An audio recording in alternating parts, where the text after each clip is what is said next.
There, jungle sounds and everything. I should, I should start playing "Welcome to the Jungle." That should be the background music.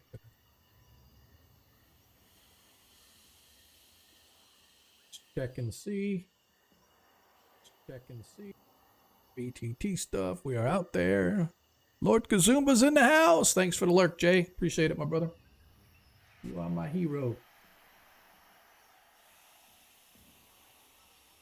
Don't forget, Jay. It's September. Just saying. 50% off.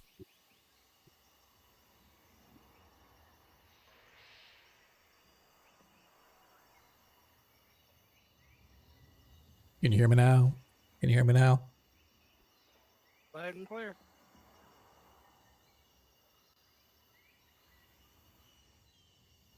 All right. And my Stream Deck is working again. Man, I feel like it's almost Christmas. Christmas in September.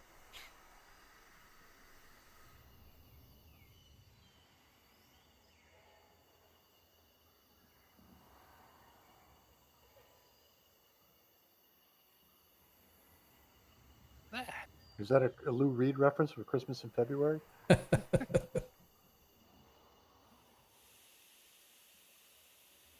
Well, I'm down to only 6,000 Deutschmarks. Maybe Friday I'll still be able to get in there and help those people out.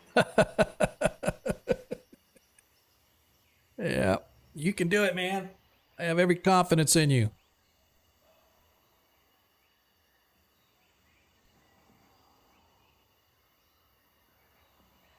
What did I drop?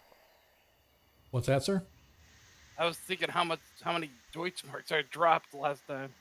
I don't know. I gave everybody a nat 20 except for Nilo. Yeah, it was a lot. Okay. All right, what do we got? Well, I'm back. Welcome back. How you been? Long time no see. I'm doing better. Right. Went to the ER on the 3rd. So. Dude, man, you need to stay out of the freaking hospital, man. I am not running a thief, right? That's just, I refuse. The thief will die. I'm doing a lot better now. Good. Ran my game for Greyhawk Reborn as a trial run. How'd it go? Last Thursday. How'd it go? Went well. It went 5.5 hours though. Holy cow. Yeah, time to tweak that a little bit. Yeah, I'm talk to them and see what they think. They're the ones that changed the encounters, so we'll have to see. Yeah, I was going to run my Ruins of the... Sorry. I was going to run my Ruins of the Mistmarsh for Greyhawk Con last year. But Greyhawk Con was at a time when I wasn't in town, damn it. So I don't think I'm going to be able to do it. I was thinking about doing it this year too, but again, I'm going to be away during the Greyhawk Con, so it always seems to conflict with my schedule. Well, they are. Oh, I was gonna say I've been wanting to run it too because I wrote it and it's in the Oworth Journal, and like everybody loved because that's actually what was the very first thing that I ran here on Twitch was that. So I was really kind of hoping to. So, Monkey's raiding with a party of 2. He brought somebody with him.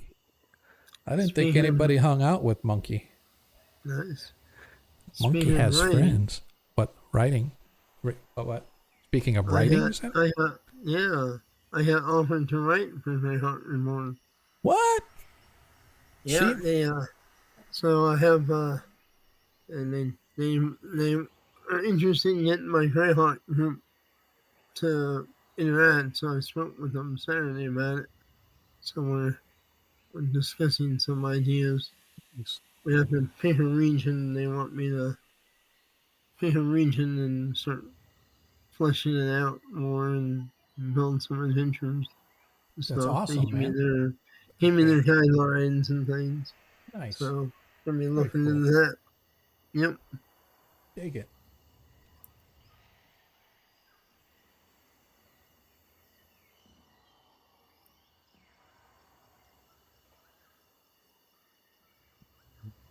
I'm hoping that I can remember.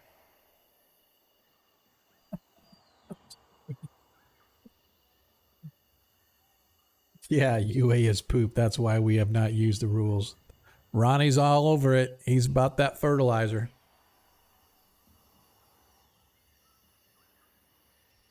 I just like the expanded stuff in Unearth, so I don't mind. I don't mind at all. But we do it just to aggravate Ronnie. We are all going to start using strictly Unearthed Arcana.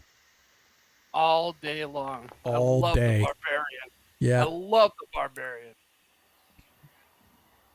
I mean, there's a lot of good spells in there. Oh, yeah, too. that's what I'm saying. Just for the expanded stuff, spells and whatnot. Weapon specialization. Yeah. Oh yeah. I need to read multi-flashing because I might try getting a level in fighter. Oh, yeah. Or two. Very cool. Since All right, Monkey, you can stop anytime you want now. We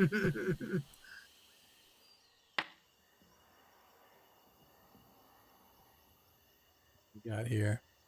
Got about 3 minutes to me going live here shortly, gents.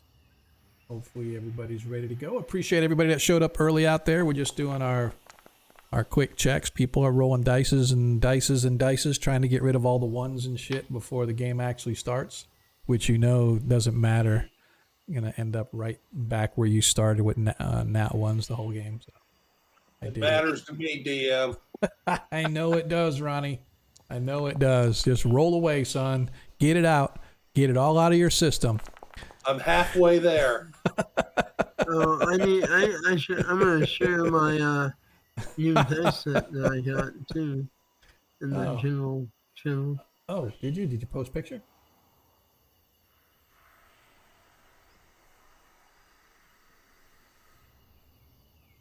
All right, let's kick this thing off here. I want to get us some music started. How much time we got going here? I think the music is actually 2:30 or something like that, or 2:50. That's what it is. So let's go ahead. There you go. Get it all out. Here we go. Not one. That's the one right there, DM. That was the one. Okay. I can make a prediction. Roll a 7, watch.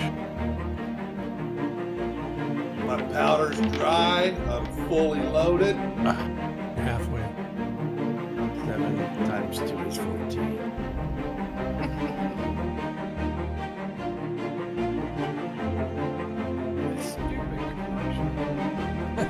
Yeah, they're starting to piss me off. They're all over the place. YouTube and Twitch. And just ban all that shit. Hey, them oligarchs got to get their money too. Come on, you can't just be out here playing for fun. I'm about to say screw it. I'm going outside. Alright, I'm posting the picture. Unless they're starting to write in the sky now.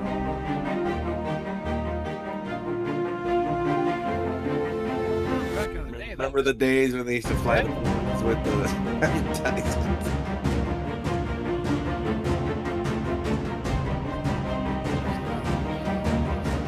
Right? At the beach, It was like Dr. Scholl's 2-for-1 enemas.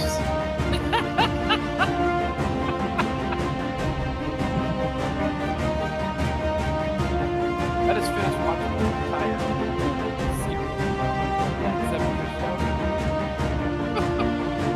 And that was his favorite, Red's favorite saying, I put up your ass. Yeah, that was pretty funny. I haven't seen that show in a long time.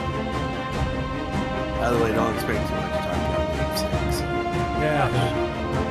Yeah, like he does any talking anyway. Yeah, I know. Is it the COVID again? No, it's just sinus infection this time. So our doctor, I already took a test today. So yeah, My neighbor's got COVID. I think it's kind of sad, when you miss work.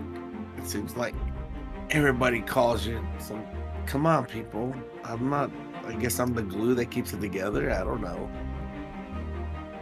they all panic. It's like, come on. Y'all got this. You don't need me. The truth is, they do need me. Push him out.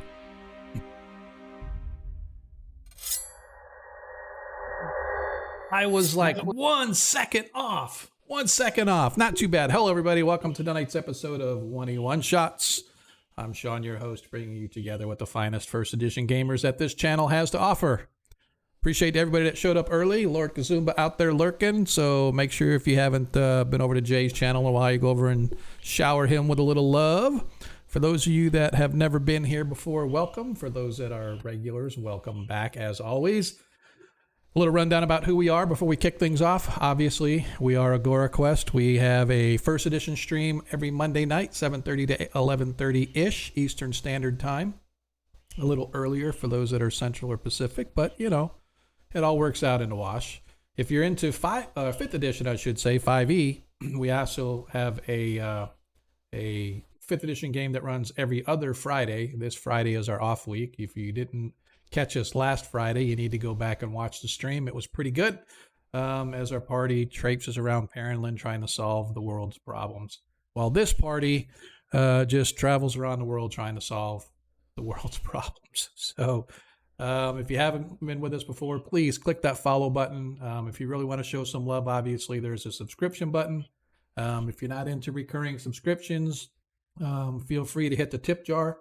Any way that you can to support the stream, cheer bits, whatever that may take. I'll say it now and I say it on every stream because I feel obliged to. Every penny that you guys shower us with goes right back into the stream. So I definitely appreciate everything that you guys have done for us in the recent past. And don't forget, September. It's that special time of year where you get 2 for the price of 1. I believe it's half off or 50% for subscriptions or something like that. So, like I said, if you want to show the love, or if you're already a subscriber, now's a great time to resubscribe or renew your subscription because it's like half price. So yeah, check all that out. As far as the game goes, you guys know as you watch Twitch streams, you get tokens or whatever each stream calls them. We call them our gross marks, our Perrinland gross marks, because originally this stream was called Perrinland Adventures because my 5e game was based in Perrinland. But bottom line is, you earn those tokens, trade them in for the players to give them a little bit of help. You trade in those tokens, you can buy a Nat 1 or a Nat 20. Just let us know who that player is, who the lucky player is to get that Nat 1 or that Nat 20. If you just can't decide because every one of our players deserves it and they're amazing in their own right, just drop it in the party bucket and let the party decide, and we can do that as well. Or if you're like me and you're out to get the party, the DM does accept Nat 1s and Nat 20s. Don't forget, that's an available option as well. If you really want to show some love to the stream while helping support our players, you can cheer. For every 100 bits that you cheer, a player gets a +1 added to a dice roll. Now, the difference between buying a Nat 1 and Nat 20 and cheering bits to give them a +1 is the Nat 1s and Nat 20s go away at the end of the session because they're free tokens. You don't have to, you're investing your time, so it's not totally free, but by interacting with the stream, watching the stream, you earn those tokens. You can trade them in. So those are for just tonight's stream. So I encourage you, if you have the availability, go ahead and trade those tokens and give our players some Nat 1s and Nat 20s that they can use throughout the course of tonight's game. The bits, however, are real world money. You're supporting the stream with your cheers, and so those +1s carry over from stream to stream. And so as we look, I just want to make sure that everybody is aware of their current standing, that your humble DM has +2 available. Barris, you have a +5 as well as a +1, which, by the way, I should mention, if you're cheering bits, nobody can have more than a +5 at one time. So if you could cheer as much as you want, but once they get to a +5, we start a new group of +5s, right? So Barris still has a +5, but he also has a +1 on top of that. Deglin, you still have a +1. Mythendar still has +2 available. Ronnie No Blight, I am actually going to do you a solid, sir, because Mythendar is a non-player character, and he is no longer here. I am going to shift Mythendar's +2 from the NPC over to Ronnie No Blight, because that's just how I roll. Varys, There we go, DM. Varys, you still have a +1 available, and Zadkiel, you still have a +1 available. Now, that being said, although I just said that the session Nat 1s and Nat 20s don't carry over because we didn't get a chance to use them. We got some late last session. The DM still has the natural 1, and Varys, you still have a natural 20 available from last game. So I'm allowing those to carry over from last stream to this stream. Normally we don't, but because of the circumstances last week, yep, we're still carrying those over. So there's all different ways you can support the stream. I've already mentioned them. You know, obviously following is the big one. We got a follower tonight already. Thank you to our player out there for following us tonight. I believe it was Mythendar came back and followed our former player who played Mythendar, who normally would be here, but circumstances prevented him from continuing. So we've carried on his character, but he came back and he has followed us. So we are 2 away from our goal of 200. So again, if you haven't clicked that follow button, please do so. I've already said about the bits. I've already said about subscribing. I do want to mention we have a merch channel. You can head our merch channel. If you're not able to watch the whole stream, we're out on YouTube, all the places that you can find us, ! Socials, and you can check us out there. I encourage you to come to our Discord. We're kind of low key and quiet, not a lot of chatter going back and forth until it gets around game day and stuff, and then during game day and game night, it obviously kind of lights up a little bit. So yeah, man, just come by, see what's going on, check us out. Hopefully you guys if like I said, if you're new here and you enjoy what you see, hopefully you guys will come back. And last but not least, if you are a Greyhawk content connoisseur, as all of us here on this channel are, I encourage you to go to the Greyhawk Creatives Twitch team page. So you go to twitch.tv/team/Greyhawk Creatives. Again, it's right down in our page. You can check it out. You can see a lot of other great Greyhawk content that's being distributed on Twitch through the various channels, whether it's Lord Gazumba, the channel, or the our partner in crime. He's the one that set it all up for us once he made partner. Anna Meyer, Blue Box, Art of Mike Disney, you name it, man. There's a lot of great content out there. So I encourage you guys all to go check them out. And with that being said, let's talk about where we are as a party. Our party, having completed their foray into the world of the slave lords of the Pomage, got the hell out of there before the volcano erupted, and they ended up working for an individual who they later discovered was being hunted by Scarlet Brotherhood and pirates and all other nefarious individuals. And the ship that they were on, they had to abandon it as it came under attack, and they beached it on the borders of the Amedio jungle. And they began then working their way into the jungle to try to escape these raiders and these pirates and whatnot. And they found that there was an ancient ruin not too far inland, and discovering this ruins, they decided to use it to try to escape their would-be captors. And so they delved into the dungeons below the ruins of Tomoakan, and this is where they now have found themselves. Not a lot of bad things have happened. They've been pretty smart in their exploration, but our last episode, they have just vanquished a gibbering mouther. It was laid out on the floor. It was like a spongy, soft floor that they thought it was. And as Zadkiel began to walk his way across it, he watched an eye, the floor itself, an eye popped open, and then another and another. And pretty soon, this thing sort of swarmed around the paladin, but fortunately the party was able to take it out without too much trouble. And that is where we now find ourselves as our party. If I can remember where we were, there we are. As our party now finds themselves beneath the ruins of Tomoakan. You have just cleared out this room. There was like a flask and this sort of this stone kind of a rod or cane or of some kind. And like I said, you guys just sort of have just managed to clear this out. So to kind of bring us back, I want to give a description of the big room again. Well, first I want to give a description of this little room, just so you guys kind of recall where you were. This is beyond the door was a small room. Opposite in the southeast corner is a small shelf which rests a glazed flask. The floor of the room is covered with a lumpy pile of earthy material, which you guys then came to realize was the gibbering mouther. In the northwest and northeast corners are two more shelves on which rest a small urn and a stone cylinder, respectively. And as I said, you guys managed to take out the gibbering mouther. In the flask, you found that it held some kind of a dry powder.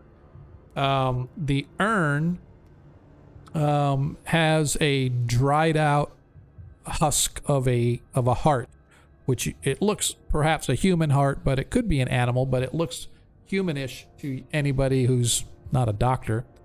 And the stone itself is actually like a little baton, like a little club of some kind that you guys just saw lying there. So those are the three items that you guys managed to take from the remains of the chamber itself. And so the room itself, as we described, there's sort of this little grassy hill right here in the left-hand center. It's a small hill upon which this whole room is like a big diorama, right? And it's set off into sections. And so right in front of you, it's almost like a fiery kind of pit of lava that you can see running through this sort of a canyon. There's that little grassy knoll, if you will, that sort of has these diorama mini figures of the Olmen Empire. They're dressed like Olmens, like in sort of the native garb, you know, feathers and whatnot, skins, and they're trying to push this series of boulders up this hill while some sort of demonic creatures are behind them, sort of whipping them to force them to push these rocks up the hill. In the let's see. Oh, I should say above the hill is a glowing spot which illuminates the entire chamber in this sort of eerie silver light. You can see that there is a pebble path that leads from the door across the room up to the base of the hill. You can also see that there's these bright sandy area, what we like to call burning beaches. Like the sand is sort of this burnt looking color here next to the pebbled path, and you can see that again there are diorama figures in there of men and women that are being subjected to torturous things by these demonic creatures. Over in the far corner is sort of a what you would say are like the plains. And there are hunters that are hunting deer and antelope and other things in that area. That one doesn't look so much like they have demonic creatures forcing them, but you can see that it's sort of like the daily life of the Olmen Empire, the natives of the jungle regions. And of course, on the far side of the room, on the let's see, north is that direction. So north is, as you come out of the room, north is over here to the right. So over here you see there's this blackish, brackish river water that runs through these very nasty smelling swamp When you guys are over in that direction, you remembered it was very nasty smelling and swampy. And then there's sort of this water area here where the river sort of dumps into this little pool, and it's kind of filled up here, so it obviously probably drains away somewhere, but you can't see because everything's just sort of blackish and brackish. And then last but not least, on the far eastern side of the room, away from the fireside, you see there's this slick, icy area. And so that's kind of the gist, I should say, of what you guys can see on where you're at right now. So what do we wish to do now that we have Ronnie Noblight now has his fire shield up? That is correct, DM. I cast protection from fire.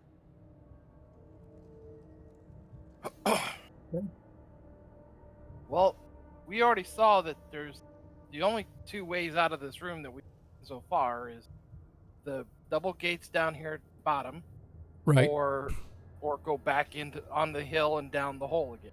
Right. So, anybody want to go back down the hole or try these double gates down? No, I say we go for those double gates. Okay. I can try and resist the fire. Well, I think we can kind of skirt around that lake. Fire. Yeah, I think we avoid the hill because it pushes you places, and skirt around it and take the pebbled path to the doors. Yeah, we might want to tie off just in case that fell or whatever it was. Yep. Let's call it Gravity Hill. Gravity. Yeah. Yeah, let's tie off if we're going to try to skirt the hill and the lava. I think that's a good idea. At least if somebody falls in the lava, we can cut our losses. Myth and Dar's at the end of the trail. It's a 5-way split, boys. You guys are dicks, man. What's that? Oh, my foot. Yeah. Well, I am presently immune to fire, so I don't mind being first to try and skirt around that edge just to see if it tries to push me in, because I'll be able to get out without taking any damage, I think. And I also am resistant to fire, I think. Yeah, me I won't too. take any We both- damage. Well, Why we both are both- you resistant to fire, Zadkiel? Because I have a ring of fire resistance. Oh, that's true. You are correct. This is We're not amazing. we're Why don't fire you resistant. two lie down? The rest of us will cross over you, and then you guys can get up and just come on over. Okay. Just don't park your bike.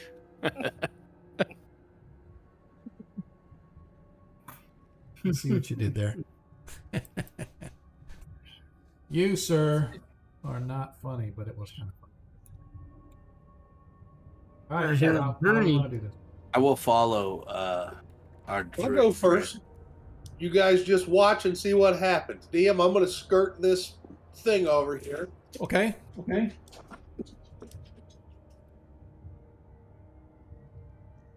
if he makes it around, then I guess we don't have to tie off. We're gonna do that. I seem to have frozen somehow. Why would you do that? Be Oh, there frozen we when go. you're in fire. Get it. So you guys watch as Ronnie nimbly works his way around the edge of the flame. Not So I being give him a little pushed by the shout, and hill. Okay. I ask him, how hot was the heat from the lava that close to it? I Not didn't very. even feel it. If you can't stand the heat, don't get in the kitchen. As I walk, I'm going to hold a corner on the cob and see if they pop.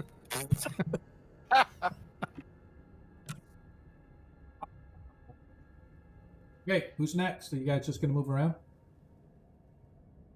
All right. He'll walk right through the fire. Well, I was trying to walk this thing past. Walk right through the fire. Volcano Joe. Dar flies over. You guys easily work your way around the edge of the canyon of lava, as well as the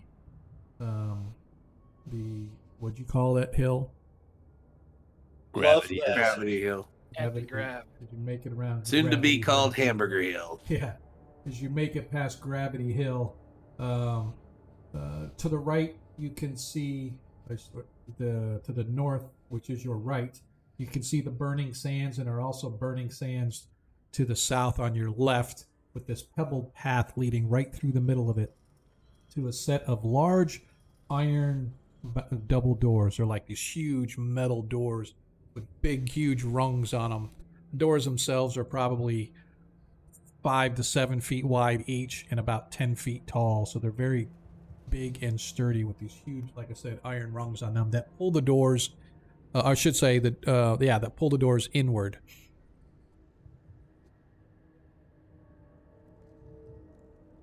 So they don't push out; they push in. Pull. Oh, they pull. Yeah, they pull toward Alright. you. Yeah, they pull toward you. DM, now that everybody has made it past that pit of fire, I'm going to pull this red beetle carcass out of my pocket Okay. and flip it into that puddle of inferno just to see what happens. So as it sits there, you can see that it begins to heat up a little bit, but not very much. It doesn't even burn or singe or anything, but you could see that there's it looks like it's like crackled a little bit, but not enough to like catch fire or anything like that, as it just sort of sits there. All right, I'm going to give Zadkiel an elbow and be like, dude, did you see that?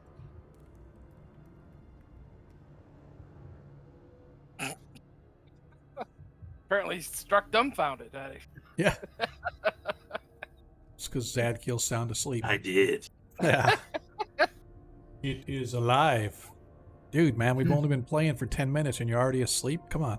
No, I had to go use the restroom real quick. Oh. I heard you. Whatever. I'm gonna take a look at these doors Okay.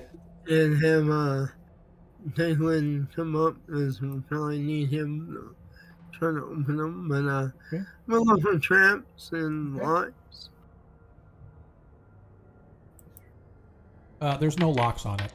And you find no traps. This is a very safe set of iron double door. Oh, great. Give me just a second. With a welcome mat.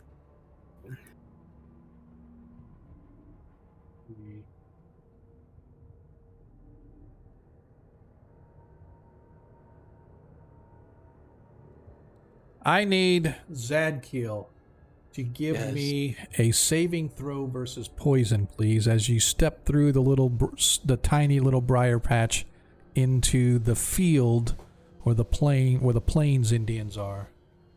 Oh. Those are watermelons or something. Now, All right. Let me roll the saving throw.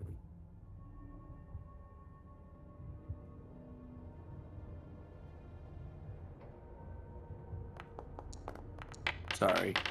First one I rolled. all right. What is your saving throw versus poison? Obviously, you do get a +2 because you get +2 on all your saves, right? Yes. So that's a 10. Let's see. It is currently poison 11. 11. Do you have a cloak of protection? Yes, I have a cloak of protection. That puts them in a... Yep. Wait, hold on. Let me make sure. Yes, I have one. Why? Because that Gives gives you you +1. additional +1. Oh, I did not know that. That does. I thought it was just on a armor class. No, it's a +1 on your saves as well. So as you step through, you get this feeling, this wash of serenity of, wow, Cuthbert has brought me to this place so that I might live out the rest of my days in serenity and peace in this little corner of the universe. And for a second there, you look at your friends and you're like, man, all of this that I've had to put up with these, going with these guys, I am going to remain here for the rest of my life. And then Good. it's like somebody kicks you in the nuts and you shake your head and you go, what the hell am I thinking? And you realize that there is some sort of a magical force here trying to compel you to remain in this little corner of the universe, never to leave again. Gentlemen, for some reason I felt like staying. Be wary of the prickly thingies here. It's not just a prickly thingies, it's the whole little diorama where you're at. It's so peaceful and calming, and yeah, as soon as you passed through the little shrubs and stuff, you began to feel that way. But fortunately, you made Do your not safe. stray from the path, gentlemen. Yeah, I was trying to warn you about that before. Even though you're standing in the middle of the sand now. Oh, Stay on the path. Should you change your mind, Sir Zadkill, I will gladly take care of your horse. Would you like to open the door and take a look? I will give it a shot. You open the door, you can see a 10-foot wide tunnel leading straight ahead. Probably 20 feet down, Varys, you can see that there's a branch tunnel leading off to the left, but the main tunnel continues. I'd like to check for traps inside the door. Like a pit, you know. Thieves are so paranoid. Yeah. It's That's kind of all I've funny. been through? It's kind of funny. The one time you didn't check, you got blasted. Yeah, I know. All right. You find no traps, however, that's outside the door as you work your way. DM, I'm quickly scouring that gravel path for any suitable sling stones, if possible. Go ahead and roll a search check for me, please. Easily, you find a couple of stones that would be perfectly fit. They're nice, rounded, almost like river rock. They're smooth. They fit perfectly into your sling. So you managed to pick up 2 stones. Thank you. As you guys step through, as I said, You need some stones, right? you enter into the ancient ruins once again. The walls themselves are old and decaying, but they are still holding up. But you notice that again, it's made of limestone, and it's kind of wet a little bit. And if you recall from last session, Ronnie noted that limestone can be very dangerous in enough quantities it could actually like eat through your skin. So he warned you guys last session about taking care not to like run your hands down the walls, because the limestone is so concentrated that it's an alkali, a soap that will literally start to eat through your fingers and bones if you're not careful. Yeah, I make sure my gloves are on, and I asked Ronnie, "You need some stones, bud?" Yes, I'm down to about, now 12 stones and 10 bullets each. Okay. I'll give you 10. Because Oh. I don't need all these, I'm curious. Because I usually just get melee. Well, thank you. Now I'm in a good position. Were they lime stones? I have some in silver too if we run into some nasty things. So alright. I'm gonna come up to this junction and check for traps in this area and just here.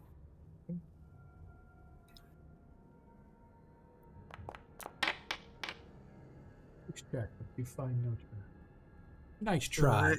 You shall never find my traps. Until that one time but- you don't check. I'm being very nice because I've run this module before in 5e. So All right. I don't know, it looks a little different. Okay. But yep, I'm All right, man. Totally Yep. okay, dude. We're good. yeah. Anyways, I don't even know what module it is. Those are the hazards of doing popular, you Yeah. know, classic adventures like I like to do. But I don't care because I trust that players can separate the two. Oh yeah, yeah. So, And I So, love yes. I love classic modules anyway. yep. So, So- at this intersection, you find no traps, and as you come around, you can see that to the south, it runs probably a good 60 feet before turning back the way you came. What is this thing? What's that, sir? Do I see this thing? Oh, sorry, I didn't see. Yes. So as you move closer, and your sharp elven eyes depict that up ahead, the passage widens into a small, looks like a chamber of some kind. But right there, at the edge of your vision, you can see what looks to be a pile of yellow coins heaped on the floor, on top of which rests a skull without a jaw. Its right eye socket apparently is now the home of a small spider of some kind, and you see several bones sticking out of the coin, as well as a hilt of a blade stuck down into it, as if a sword has been pushed all the way into the floor, because all you see now sticking out of the pile of gold is the hilt. Well, that looks suspicious. So there might be a pile of treasure or a trap down here, and then there's a hallway. So Aren't you the same thief that picked up my 1 gold coin I dropped in that other room? How can you resist that pile of gold? Come on. because I'm not, well, I'm pretty, I'm not stupid. He's a changed man. Yeah, he's Hold a on. changed man. Let me reference this module. You know, I could just take your coin first when you're not looking. Yep. Well, you guys we go. could You just guys go launch- that way. I'll go this way and get the gold. We could just launch some arrows and stones at it and see if anything happens. Sure. I mean, if you want. I like throwing rocks at just about everything I can. Yeah. I mean, it's not a bad idea. See if As soon as he gives me the go-ahead, DM, Okay. hold on, let me move. Oh, yeah, I'll step back. As soon as I hear any sign of, agreement that I should throw a stone at it, I immediately whip one of my brand new stones into my sling and just launch it right at that skull. Okay. Go ahead and. Yeah, pretty much the rock skip and hits the wall near it. It like hits the wall right here, and then ricochets off and clatters off out of sight to the left. Just a warning shot, DM. Playing Okay. Miami Vice rules. Okie Nothing happens with it. Nothing happens when it hits the wall. Doesn't even touch any of the coin or the hilt or the skull or anything.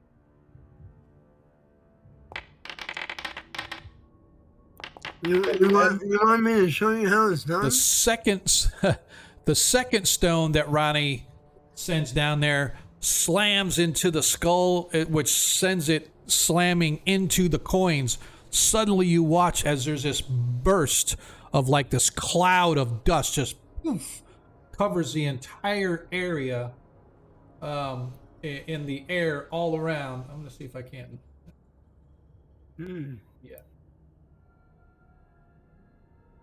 This whole area right there just erupt from floor to ceiling in this sort of this cloud of dust and whatever was coated and covering this skull and the coins that are laying there. You hear the shattering of the stone against the wall. It doesn't break, but it hits the wall and you hear it shatter, but you hear the ringing of coins as they go flying everywhere.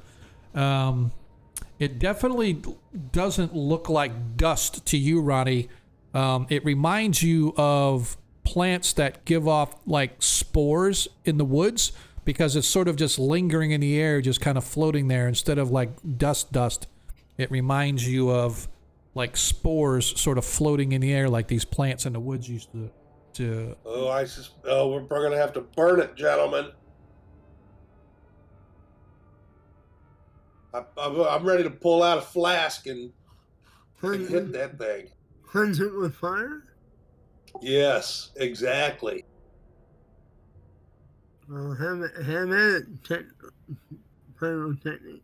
What are you gonna do? I'm going to close that gap up a little bit, DM, so I'm not throwing this flask of oil maximum range. Okay. And I'm going to light a flask, and as Rick Barry would do, I'm going to gently underhand it to give myself the highest probability of landing it within that area. Well,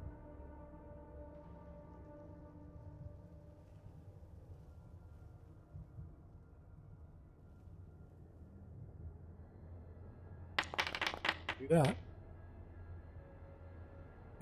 Give me a yeah, I think that, because it's pretty.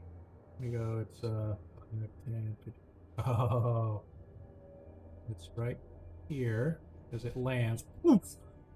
5, 10. Right there in the center. Oh, how cool is that? As it explodes, as the vapors ignite, there's this whoosh as the flame comes roaring back right into Ronnie's face, and he has to turn his head. He thinks he's going to get caught, but it's just out of range as all those spores and everything ignite. And then, like a flash of flash paper, it's gone. The spores and everything are just sort of a dry dust now, falling to the floor. Nothing remains of it, which was pretty interesting, because it was like literally a 20-foot explosion, and Ronnie was right there at the 20-foot mark. Yeah, well, there you go. I wasn't even carrying any secret knowledge. I'm going to turn around to the guys and just bow and go, "Carry on, gentlemen. I have de-Ronified the blight here." Golf clap. Yeah. But yep. I am gonna say plus 500 experience for everybody for seeing, finding, and disabling a trap without anybody taking any damage whatsoever. Well, while golf clapping, I'm going to ask Ronnie what happened to his eyebrows. I donated them to science. Well done, sir. Well done. And now you see that there is just a pile of gold coins lying on. Well, Hey, thanks for the follow, I man. thought you were a Appreciate changed man. Whoa. Where are you going? He was a changed man until he saw the gold. And then he changed back. So as you get down there, you see the remains of a burnt skull, although the skull is not really damaged by the flash fire. You could see that a thick covering of dust of burnt spores sort of lays on the floor, covering a pile of gold. There is a sword hilt, but the hitting of the rock reveals that the sword hilt is literally just the sword hilt. It's just the hilt of a blade wrapped with some leather. A good sword hilt for what appears to be a short sword, but no blade attached to the underside of it. The gold itself you find is 200 gold coins. And Each DM? no, just 200 in the pile. Is the skull humanoid? Yes, or- it's human of some kind. So it's kind of burnt now. Yeah, it's just kind of singed, right? It's got a little blackened around it. It's a skull without a jaw, so it's just the top half of the jaw. Human, not really sure, male or female. It's impossible to tell, as old as it is and stuff. The remains of a burned spider are within its one eye socket. But other than that, it's just the gold. And then to the treasure, and this is just a little room. Yeah, it's some sort of a little alcove of some kind, like 15 by 20. Doesn't appear to be any other exits. Not for secret doors. Okay. Just for.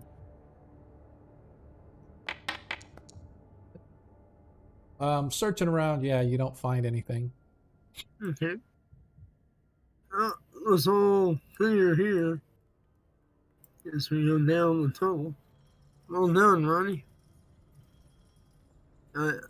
Might make a thief of you yet. There you go.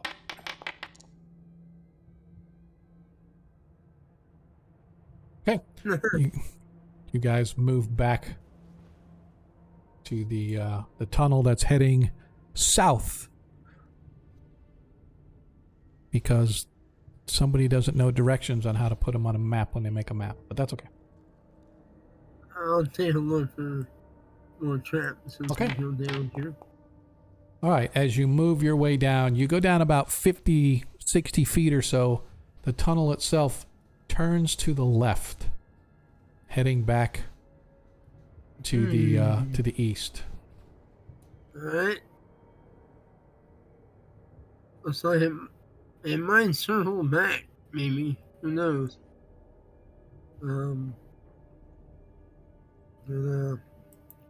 Wait for people to catch up and then search some more as we go down here. Oh, much better rolls than last week. Yeah, much better.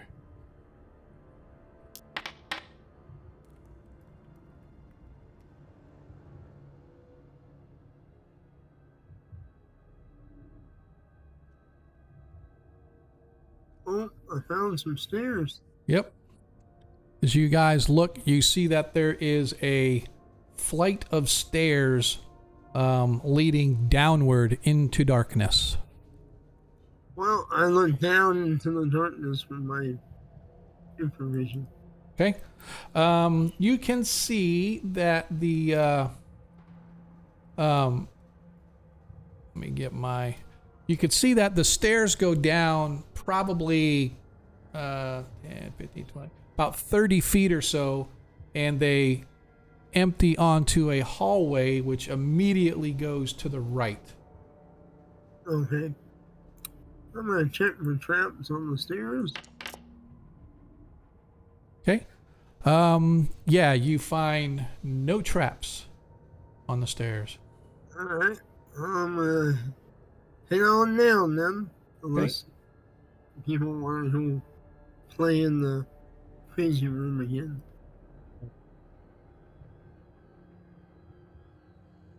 So you guys get about halfway down the stairs with Deglin and Varys leading the way and Mithindar bringing up the rear and yada yada yada. The stairs, like I said, they go down about 30, 40 feet or so. And you get about halfway down and you hear this grumbling, rolling, sort of a grating sound of like stone on stone or maybe metal on stone or something coming from behind you. And as you turn, you can see that there is, and you sort of stop about a little over halfway down. You can see that the steps end about 20 feet down, Varys. You can see that you've come to the bottom of the stairs, but you guys are just at about the halfway point, or at least Varys is about the halfway point. Everybody else is obviously maybe a couple feet behind. But anyway, as you look and you turn around and see, there is a statue, what appears to be a dragon of some kind, has rolled out on this stone wagon, and as it comes down, you see that its mouth is open wide like a dragon ready to breathe fire, and it's pointing right down. It's pointing right down the stairs. Don't. I get flat. Okay, you get flat. Nothing happens. It just stopped right there, and it's pointing down on you guys. Do we want to go back? I've still got probably a few more minutes of my protection from fire, so I can at least go up there, and if it snorts on me, we'll be good. DM, Yeah. can I move like here and then over here and then like over here? So you guys, it doesn't really show it on a map. Let me do this. Let's say right here is where. Actually, Ronnie would be here because Mythendar was bringing up the rear. You guys are like this far down, right? So that's just a little over halfway down is where Varys and Deglin are right there. So you guys are about 10 feet down now. But if, like I said, you turn around and you see this panel has opened in the wall and this dragon is now actually right here. But to your point, if you wanted to move back up, you would be able to move back up and try to climb over the top of it. Yeah. I would like to see if there's a thing that's going to trigger if Yeah. we step further. Go ahead But it has- and find traps. Yeah. That's a success. As you are looking around, you find that the step that you and Deglin stepped on almost imperceptibly shifted downward, and now you guys stand on this plate that sort of has pushed down and apparently activated this thing to Alright. roll out and point down the stairs. Alright. Can I disable it? It's a dead end down there, DM. What's or that? Prevent it from going up when we step off of it? You can definitely give it a try.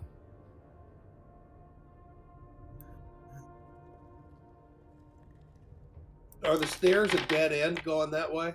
No. I believe that is a success. Depends on what is the required score, because there is a penalty on this. Well, I do have a +5 with the look through.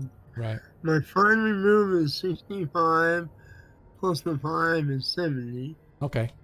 So you believe that you have disabled this, or you're not from the looks of it, the way that the trap appears to have been affected is that this whole section of stairs that you guys are standing on is sort of like a plate, and any movement either direction off the plate activates the trap. Okay. So but he just disabled one of the plates. There's every one. Yeah. Of the plate. Yeah, it might not matter. Doug? I got two ideas. One, we rush back up there and try to knock that thing over before it breathes or does whatever it's going to do on us. Or two, we run forward as fast as we can. Well, yeah, I know there's a hallway, right? So it turns. yeah, at the bottom of the stairs, there's an immediate. It's like making a U-turn at the bottom of the stairs into the hallway. Let's book it. You guys do that, and I'm gonna walk up there and see if I can't trigger it to snort on me while I still have protection from fire. Yeah, I mean, you have all the fun with fire you want, man. Right, but even if it does hit you, it's still It's going to really- hit all of us. Yeah, it's pretty gonna pass you, probably, yeah. Well, don't you and Zadkiel both have fire resistance? Just resistance. That doesn't mean we're fireproof. Yeah. But you can still serve as a human shield for the rest of us. Thanks. Yeah. Yeah. Yeah, we'll just sacrifice ourselves. I mean, All right. blister So amongst friends. if you guys, if anybody wants to try to be a human shield, I will allow a +2 to the saving throw of the people on the other side, but a -2 for the two people that have to save for themselves.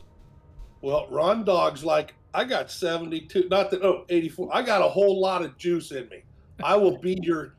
Well, What is Celine Dion? She has some song about she's gonna bust out from Celine Dion. well, you do you, June. I'm buying you a beer when we get back to town. Everybody gonna run down, except for I Ronnie, who's am. gonna try to block. I'm gonna run like a wheel. All Yeah, right. as soon as they clear, I'll follow. All right. Yeah, As if- everybody on the count of 3 begins to rush down the stairs, I need everybody to give me a saving throw versus breath weapon. All right. That's pretty high. That's good. Yeah. Did we get the +2? Or No, because the only one No. that said he was staying is. What's the fire resistance? Are you counting Ronnie in that everyone DM? I would like to use my net 20. All right. All right. I have one. I don't- Oh, Ronnie got a net 22. Looks like. Oh, somebody give me that. Hang on a sec. Yeah, am I supposed to roll 2 DM? Everybody has to roll. All I've got some right. pluses. I Yep. just don't know Corvus what has they are. given. Hang on a second. Let me get this really quick. Oops. Corvus has given a nat 20 to Ronnie. I made So it. let me add that in there. And way to go, Deglin. You're like the only one that. And Varus is using his nat 20, so he passed. Okay. So is Ronnie. Ronnie's using his nat 20 to pass. Okay. All right. So let me go ahead and take that off the board already.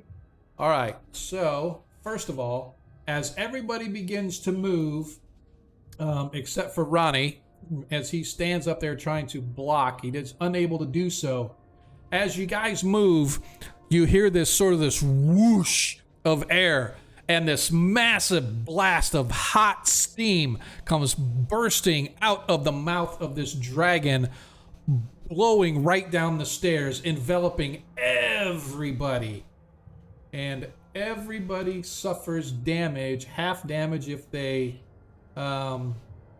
made their saving throw. Oops.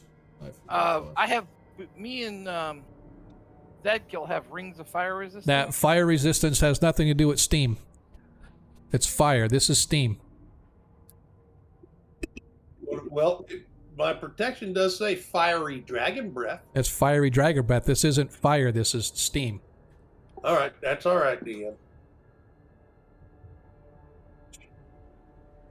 Did you say mates. damage? I missed Not it. yet. I was while arguing. Not yet. All right. You suffer 8 hit points of damage as you burst down the stairs and out of the way. Half damage if you made your saving throw. So let's see. Did Mithindar? I didn't even roll for Mithindar, did I? I was going to, but then I ended up not. So let me do his. And he failed, so he suffers 8. You guys get scalded from this. Now, Ronnie, I'm just asking, are you going down with the group, or are you staying up there on the stairs trying to block the dragon still? Well, I'm surveying the situation. I mean, so I saw all that happen. What else is going on? Nothing. As soon as it billows, it goes, and then it stops. Then I'm gonna wait a minute and see if anything happens. Okay. You wait a little bit. Nothing. All right, DM. Well, Ronnie's got balls of steel. I'm gonna peek into this room. Okay. You can see that it is some sort of a, obviously a chamber that holds this, whatever it is, this stone dragon on a stone, on a stone rollers. But other than that, All right. just a second to make sure that.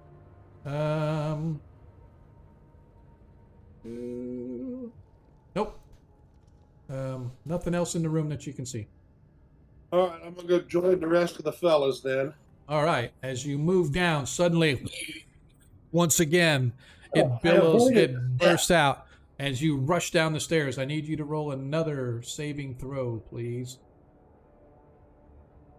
All of us? Or... No, just Ronnie, because he was the only one left on the stairs. Okay.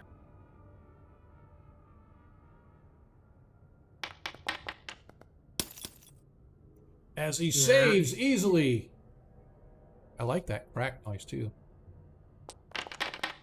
Take that, Ronnie DM. suffers an additional 2 hit points of damage as he makes it around the corner out of the way of the blast of steam coming down. I need a little healing eventually. As you guys come down around the stairs, you can see that you are in a hallway running straight ahead as far as the eye can see.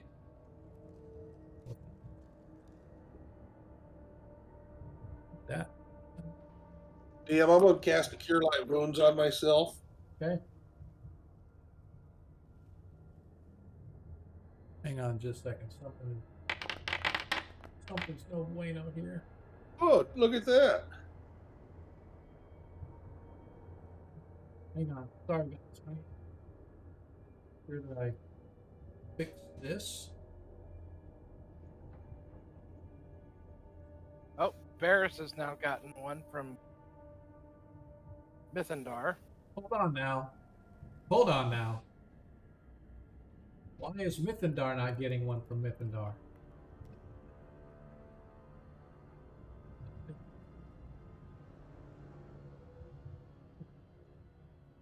Horses were... For some reason, we're allowing you guys to see we're not supposed to see. But that's fine. All right, so as I said, you guys come around the corner and you find that there is a tunnel continuing on. Same limestone, kind of dripping wet.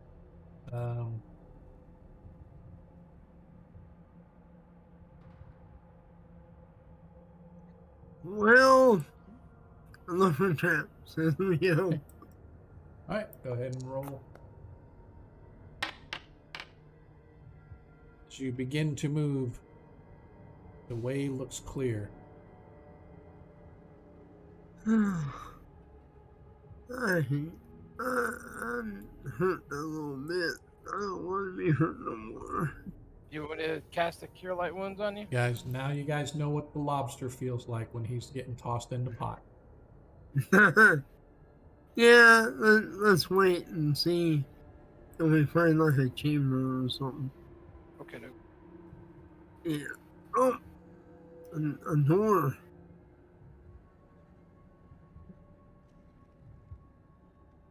I'm gonna check the trap.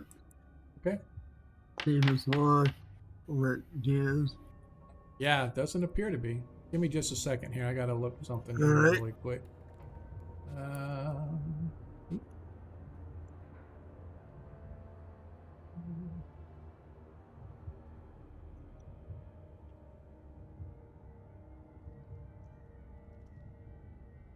Gotta make sure that my map was up to date here. All right. So yeah, so you, as you come down, you see that this the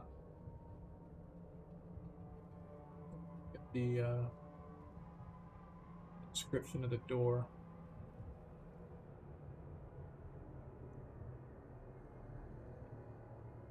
But the bad thing about this, the way that I took you guys through this, is that you're actually going through it backwards compared to like other tournament we're in. Yeah. So as I'm doing this, it's like, oh, I got to go up, not down. So trying to see it. I know it had a description door. It's basically just this huge sort of a iron door. It's double doors actually, appear to be made of solid bronze. They are clung together, and they have these huge iron or huge bronze pullers on them. But above the door itself is what's interesting, is carved into the limestone. Well, it's limestone now, but it was probably different back in the day. But carved into the limestone is the shape of a giant snake with 2 heads, one at each end. Ah.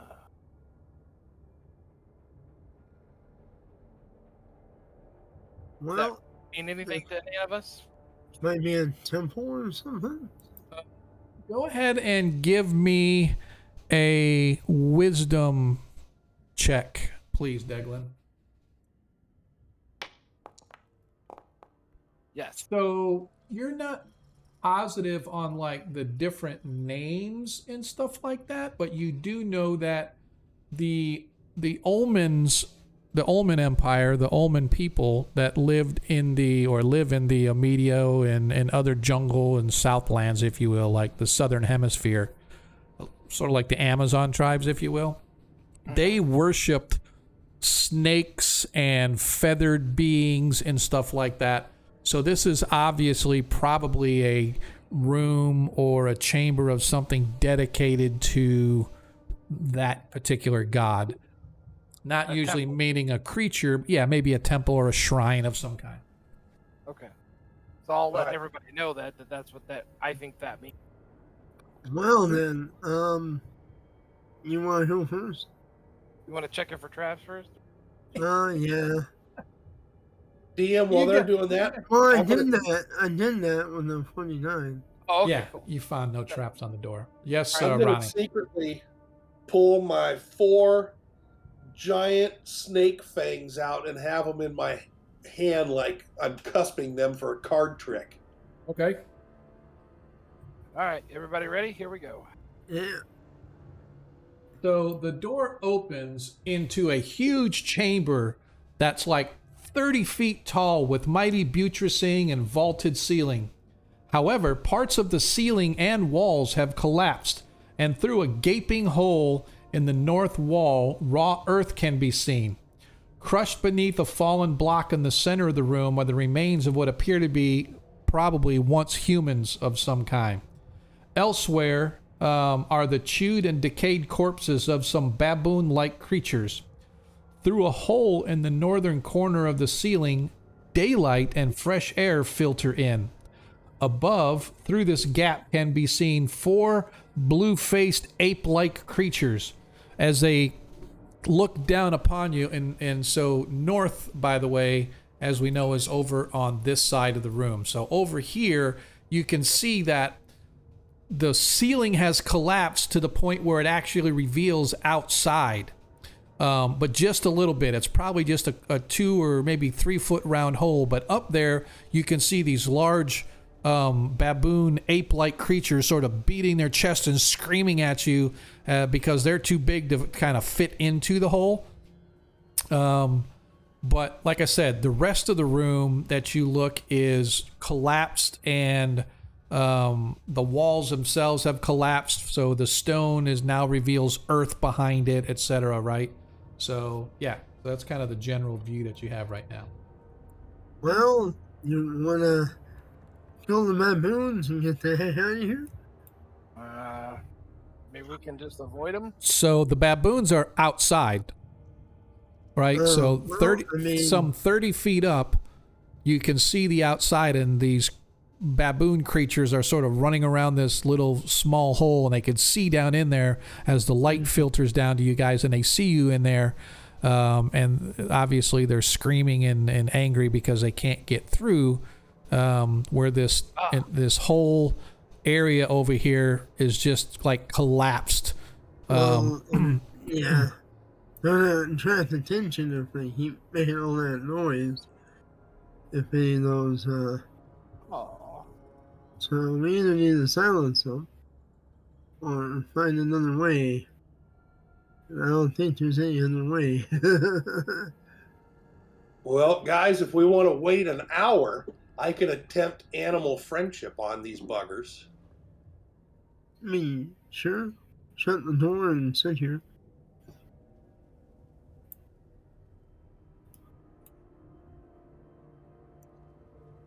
Okay, you've closed the door. Just gonna hang I out mean- there. I mean, why not? It's not like we got anything else to do. Well, I mean, if they can't get in, right, then should be all right. I think There what wasn't- Varys was saying was the noise animal aspect. creature. Yeah, the noise. Yeah, and then making noise and all the, I got an idea, gentlemen. My druidic powers will allow me to become invisible to animals. So I can go in there and investigate this room and they won't see me. When, I was, mean, the I last, can, when was the last time you saw a blue-faced baboon? I mean, I can turn invisible too, but they might smell me. Las Vegas. I So DM, don't think they're normal animals. it's first level spell, invisibility to animals. Only takes 4 segments. And I can walk amongst animals or pass through them as if I did not exist. Hungriest of lions or even a Tyrannosaurus Rex. What? Even a T-Rex? Well, Even a there T-Rex. goes my plans. Yeah. So these just sound like grape apes to me. I mean, the cartoon was pretty cool. So I mean, no, I think Varys and myself could probably do an invisible walkabout, but of course we would stink. So yeah, Ronnie's probably the only one that can get in there undetected if it's worth the effort. Well, DM, I'm going to rub some holly berries all over myself and be gentlemen. I'll be back in a minute. What? So give me the description on what it actually says on animals, because I want to make sure. All right. Duration 1 turn plus 1 round per level. No saving throw. Area of effect says creature touch, so I'm touching myself with the berries. That's And a I site we become- don't need to know. Well, DM, you asked for it. Totally undetectable with respect to normal animals with intelligence under 6. Normal animals includes giant size varieties, but excludes those with magical abilities and powers. Okay. So I can walk through as if I didn't exist, and I already described the hungry lions and Okay, yep. Tyrannosaurus. All right. All right. Just FYI, Darling Crypto gave me a nat 20. Yeah, I got it. I wasn't going to acknowledge it, but I used to like Darling, but now she keeps giving you. So as you walk around in here, first of all, Ronnie, as you sort of move around quickly, you notice that there are other exits, one to the north and one to the west.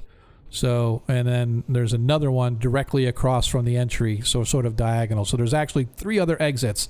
You can see that the baboon-like creatures up above are digging at the hole a little bit, but since they don't see you, they're not very like animated about it. And then after a couple of minutes, they appear to move away.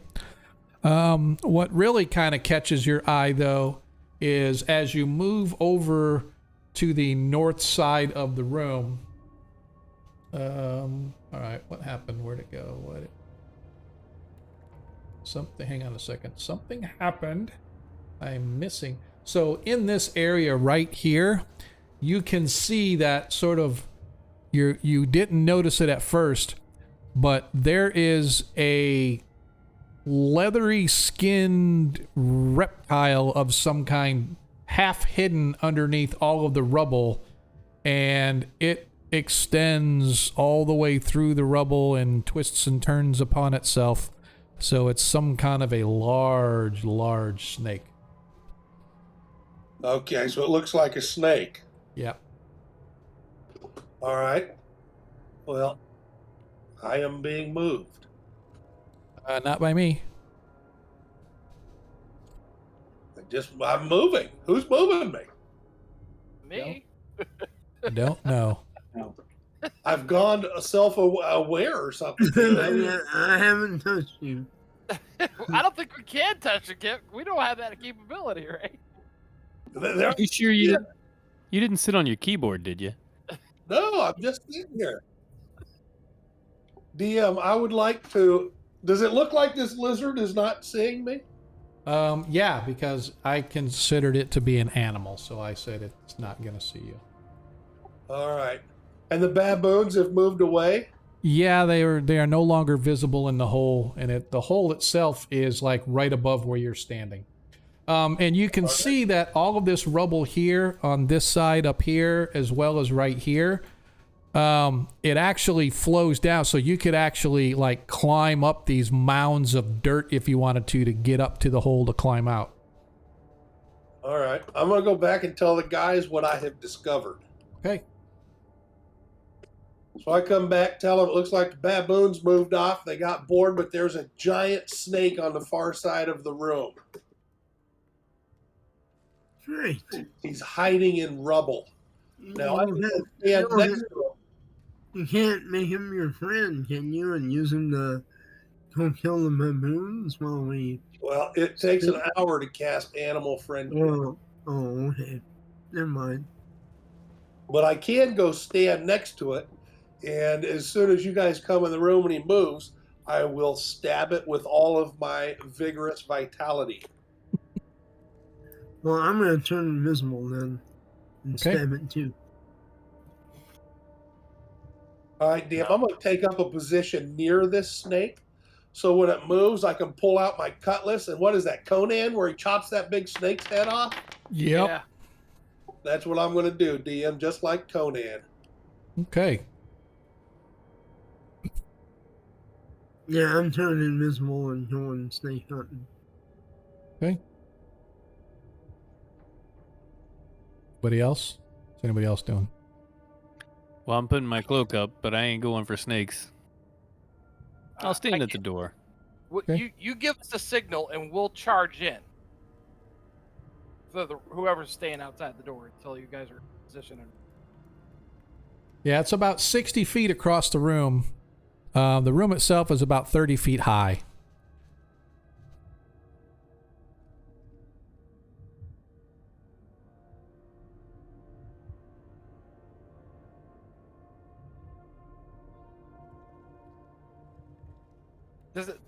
Those we still can't see those blue-faced baboons up there anymore? No, they've apparently cleared the way out of The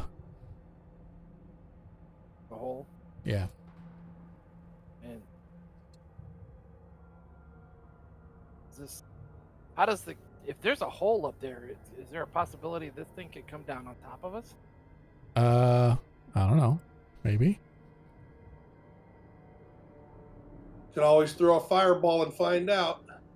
Well, with my mining experience, I would like to. Okay, so go ahead and give me an intelligence check, please. God, I gotta raise that stat. That's my worst stat. Wah, wah. Hey! Holy This place looks like it is a miner's nightmare. Just a quick glance around that you got, everything looks very, very tenuous and shaky, and that you feel that if people bump into things the wrong way, potentially it could bring the house down. Oh crap! So I tell that to Zadkill, and I tell it to Mithrin, right? But then I wave my hands to the other guys that are in the chamber, like get their attention, and then I'll mimic. All right, like, I need Ronnie and Varys to give me intelligence checks. Actually, give me wisdom. Give me wisdom checks. Huh, man, that one. Yeah, very much. Mm-mm. As you, actually, that's a success. I don't know why I said it's a failure, because your wisdom is 16, right, Ronnie? 16, DM. Yes. I was throwing those pluses on there. Oh, gotcha. Yeah, no, you don't get the plus. So still, you made it. So as you guys sort of are moving your way, you're just about in position when you look back like you're going to signal your friends, and you see Deglin frantically waving in your direction. I'm going to wave back with my cutlass. All right, and I put my hands up, like, hey, stop. And I put my finger to my lip, like saying shush. And then I point up, and then I take my hands and like do like a crumbling action coming down. I shake my hand like, God damn it. See, I see this door here, right? Yeah, you see both doors. Um. I could cast silence on us if you think you maneuver us away from whatever this big snake is. Well, the snake's the problem. DM, while they're out there, so I'm moving again. DM, well, so here's something I'm going to do, DM. Since I'm invisible to this beast, I'm going to pull out a flask and light it and break it right on top of that bugger. All right. Well, I'm gonna get ready to backstab it when he gets angry and comes out. All This is right. how Ronnie rolls. All right. So, Ronnie, so first of all, let me see. As you slam down on top of it, its armor class is 5. So go ahead and I believe that hits. Ronnie is what level? 7th level, DM. 7th level druid against armor Definitely class. hit. Yep, that definitely hit. So, first of all, let's do this just because that's how I like to roll.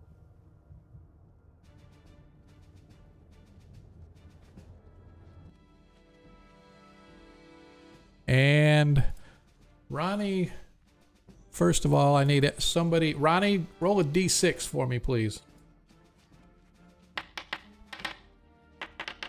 All right, so the creature is not surprised as it senses you moving, and as soon as you light the flask, it senses it.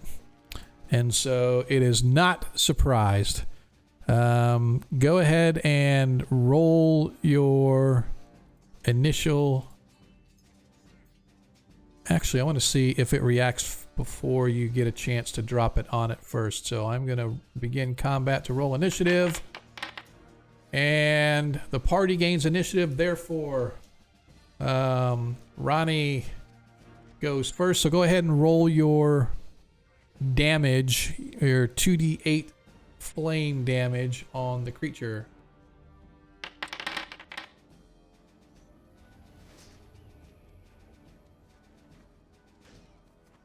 Uh, 9 hit points of damage. Nice. So you guys watch as Ronnie slams this oil flask on top of this large, I mean huge, this thing's got to be 20 some odd feet long and 3 feet around, and all of a sudden it bursts as a head bursts out of the rock right next to Varus as it sort of rises up and hisses, raising up over the top of Varus, easily 2 to 3 feet above him. But what's even more disconcerting is suddenly the rock right up here in front of Ronnie bursts as another head comes up, as you realize that this snake has heads at both ends, as one of them is raising up over the top of Ronnie, the other one raising up over the top of Varus. Now, before we go any further, I need your actions. Ronnie, we already know what yours was. Varus, actions.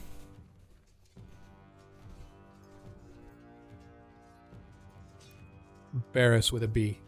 Oh, yeah, okay. Sorry, was on mute. Oh boy. So I'm struggling here. I know the chamber is about to fall thanks to my buddy Deglin.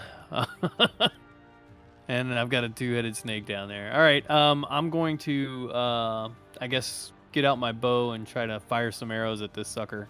Cool. Got your bow. Deglin, action. Well, it's pretty much. How far away is the closest head to us?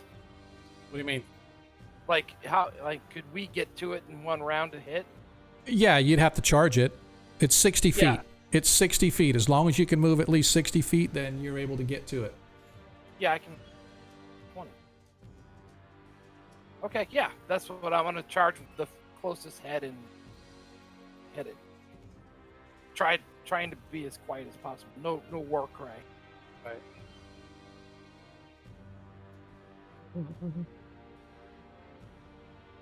Just want to double check here. All right. Cool. All right. Cool. And You're going to charge and attack. Charge softly and quietly. All right, Mythendar is going to cast a spell. Ronnie did his fire. Varus, action. Well, since it has two hands, I guess I won't be backstabbing it. That is correct. I will do the Conan thing and chill my lungs one through Gotcha. its jaw, lower jaw, and to its upper jaw. I like it. Zadkiel. Yeah, I'm gonna attack him, charge him. All right. So, as the party has their actions, and I know what the snake is doing. First of all, I need, as you charge in, let's see who's, dang it, where is my, oh, that's why. So, first up is Zadkiel. Zadkiel, you go quickly running across the floor as you find that there is loose rock and loose rubble. You get all the way across here, ready to attack. However, I need you to roll 2d6, and you must get less than a 4, or you slip and fall instead of attack. Okay.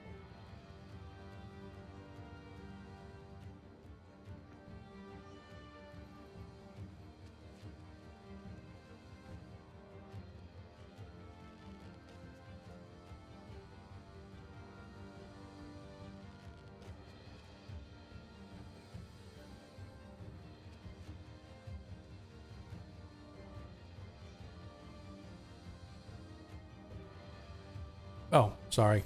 I didn't even realize you roll. I didn't even see it roll. All right, so you go to attack. Suddenly, your legs sort of slip. You don't fall prone, but you're unable to attack this turn.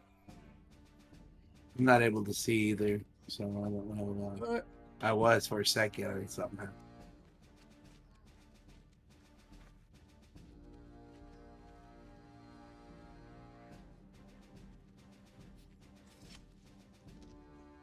For some reason, I can't put the little turn order thing up there, DM. See now? Thank you. Yep. There it goes. I'm not for sure about that. I don't know if I. Oh, you know what? There was there were issues with some of the modules, so I had to disable that module. So you're not going to see the turn thing up top anymore. It's just going to be on the combat tracker. So if you go over to the right hand side and do the tabs there, the little fist shows the order of combat, but it doesn't have the yeah, that's one of the things that was breaking us last week, was some of these modules. It's weird that what they did. I did not upgrade to version 10 of Foundry, but for some reason when they updated the version of Old School Essentials that we're using to be compatible with version 10, and it broke a bunch of shit in version 9. So I don't see Barris on the turn order. Huh. Oh, shoot, I forgot. Sorry. There you are. And you are with a 6. All right, so Zadkiel just went. Ronnie's went. Barris, you are up. You're not All right. giving me another one, DM? No. No, that was your attack in the first round. Because it wasn't All right, surprise. It wasn't surprise, so there was no additional. He gives and takes away. Excuse me, I'm gonna let one of those arrows fly. See if I can hit the one I guess closest to Varus. Okay. Armor class 5. Let's do it.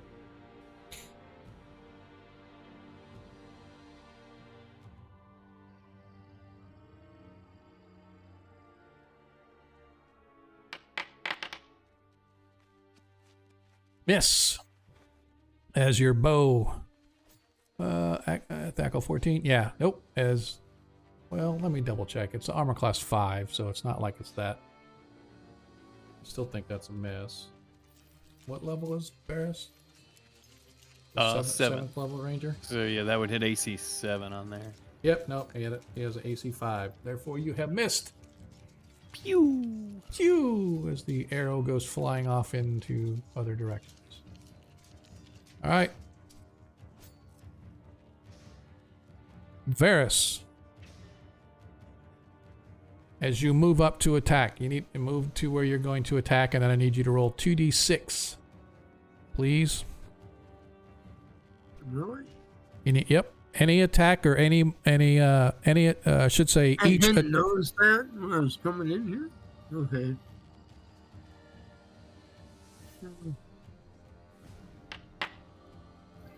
6. As you go to step, the soft rock and stuff sort of slides away, throwing you off balance, unable to swing or attack this round. Well, not for this round, but as you step up to it.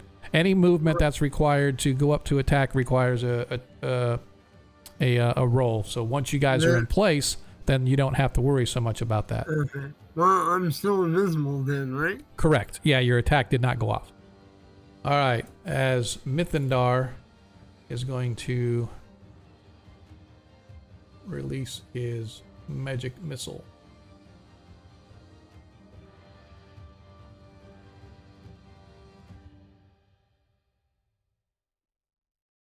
And why didn't it roll? Oh, I know why, because I didn't have anything targeted. Stupid. Let's try this again. And put this back. Now let's try again. As it blasts it for 12 hit points of damage, as you guys watch, as streaking across the room, these little magical, mystical green darts of energy pummel into the snake-like creature, blasting away as you watch bits and pieces of its flesh fly away, but that was his already. Deglin, as you charge in. I'm going to try to charge and see if I don't slip and fall. All right, give me a 2d6. Hey, you don't slip and fall, but you go to swing, and unfortunately you slide off balance, unable to swing at all. As the snake moves, as it sort of rumbles and slides its way, moves all this rock, and you guys feel in your bones that this can't be good, as suddenly pieces of rock and earth and debris begin to shower down around you guys as the snake takes aim at Ronnie. Actually, no, because it can't see Ronnie. It doesn't even know Ronnie's there, even though Ronnie threw fire on it. It is going to target Deglin with one head. And it's going to target Varus with the other, but I'm just doing one attack first. Deglin, what's your armor class? -1. -1?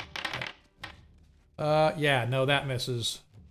As it badly misses. And Varus, it doesn't see you either, I forgot, because you're invisible, so the only one left is the Paladin. I'm gonna act like a rock. Doesn't see me.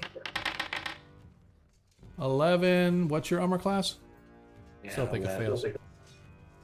It's -2. Alright. Yeah, it needed a 15, so it misses as well. I need all 4 of you to roll a dexterity saving throw, please.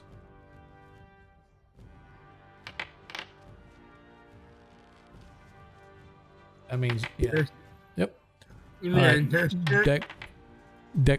dexterity saving throw for you 4.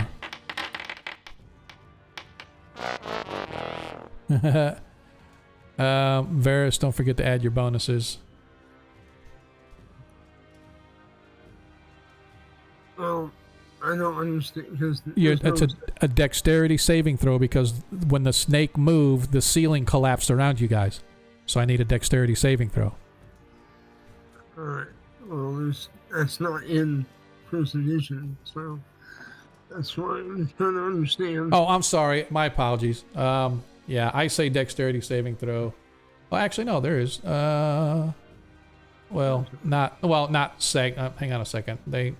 I think it's kind of funny you say that, because I was reading off of here and it said that, but it's not. It's a Jack. Sorry. Looks like we all saved. No, No, it's not. It's not a. Well, I'm sorry. I don't know why I say deck save, but you're right. I was just thinking of other editions. I'm trying to read through here where it said. Yeah. I know. Concealing. Where is it? I just read it. I'm sorry. That's what I hate about having to go through this thing backwards. Because. Oh, I'm sorry. It's not even a save. Anybody that has an armor class worse than AC 3 automatically takes 1 to 4 damage. Okay. Yeah, that was my fault. It wasn't a save required. It was automatic. So Ferris, your armor class is 0, so no damage. No damage for you. Ronnie's armor class is 5, so Ronnie would be the only one to suffer the damage. I apologize for that. I don't know what I was thinking. Ronnie suffers 3 hit points of damage from the collapsing debris that falls around you guys as this snake thing begins to move and shudder itself awake. My fault. I do apologize. As we go back to the top of the next order. Actions. Zadkiel. Action. Yes, I'm gonna attack it. Okay. And Barris, actions. Do I have a clear enough shot now that it's sort of a crowded area? I assume it's a big enough creature. It's gonna be at a -2 because they're like Zadkiel especially is like right in your way. Although the snake is huge and it does sort of tower above all of them, it's still I'm gonna say it's at a -2 potentially. Okay. I'll just start my way across the hallway then, and remind me. First edition, you can move and attack. You can normally you can move 10 feet. That's as far as you can move. Yeah, to get into melee. But with ranged weapons, I have typically allowed you can go up to your movement, and then you can fire. Okay. What I will try to do then is go, I guess about halfway between, and get a shot off so that next round I can just switch weapons and close. All right. Yeah, somewhere in here. Okay. All right. And Deglin. I'm gonna smash it. All right, Mithindar is going to spell it again. Ronnie. Chop suey, DM. What's that? Chop suey with my cutlass. Gotcha. Varus, I'm assuming it's a sword attack. Yeah, since it attacked other people, any chance I can try to backstab it? I'm still going to say no. No? Okay. No. Yep. But I will give you your +4 being behind it attack. Okay. So I'll compromise with you that way. All right. Thank you. All right. So as we rolling it, Zadkiel, you are up. All right.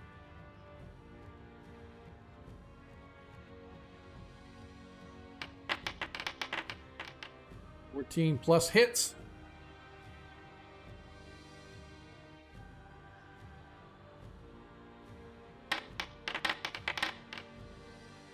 Six plus 11. 11 total. Nice. As you slice into it, the creature shudders from the blow, but it's still going strong. Ronnie, no blight. Do I get +4 because I'm invisible, DM? I am going to say, good question. Yes, I'm going to say that because the creature can't see you, I am going to give you a +4 as you would normally get being invisible or behind it.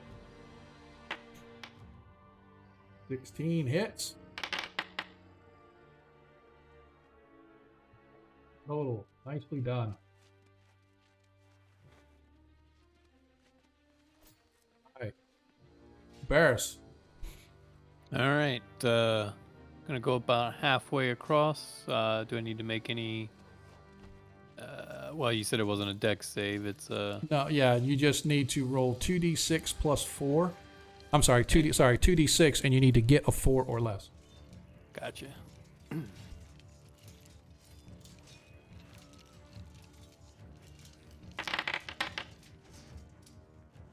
got a 6. As you go to, as you have your bow knocked, as you go to stop and pull back and draw, your foot sort of slides and the arrow almost gets let go, but you manage to stop it, crying out as the fletch sort of catches your hand in frustration, but you don't release it, but you're unable to fire for this round. All right. Son of a... Varys.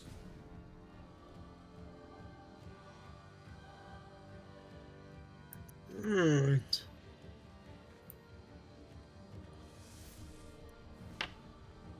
Ooh, nicely done. 25 strikes rather well. Huh. Oh, well. 4 hit points of damage. You manage to slice it, but not enough to do a whole bunch of damage. But you do manage to pierce into its skin as suddenly you pop back to visibility as Mithindar steps just a little bit.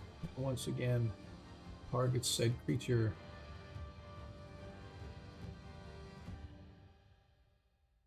Again, launching a volley of magic missiles. Pummeling it for 12 hit points of damage. Boom! Blasting the head off of the thing as it collapses. It starts thrashing around everywhere.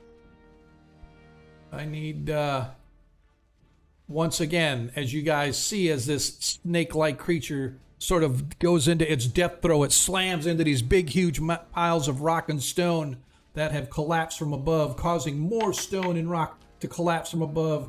Ronnie, you suffer 2 hit points of damage. Barris, you suffer 2 hit points of damage as the rock above you guys collapses. Suddenly, as you look up, you see that the hole has widened, and coming down through the hole directly over the top of Barris, clambering down these big piles of earth and stuff that have sort of fallen from there. These 4 large baboon-looking ape-like creatures. You take damage if your AC is 3. 3 or less. 3 or worse. So 3, 4, 5, whatever. Oh, okay. I've got you armor class 3, so that's why I said that. That is correct. Okay, just making sure.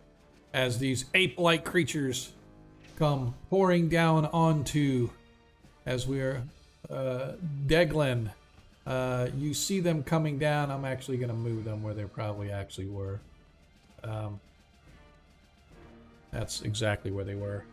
So I am going to go ahead and put there. So I'm just going to continue along with the combat here. Deglin, you can see the snake has been pulverized by the magic missiles that Mithindar sent from across the room, but this new foe has now come down to assault you guys.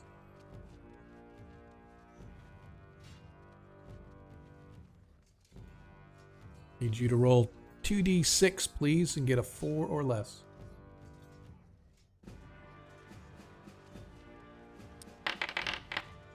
Oh, so close. You step up, but you're unable to swing as once again the unsteadiness of this place as it's collapsing down around you guys causes you back to the top of the order. Zadka, let's go. Barris, actions.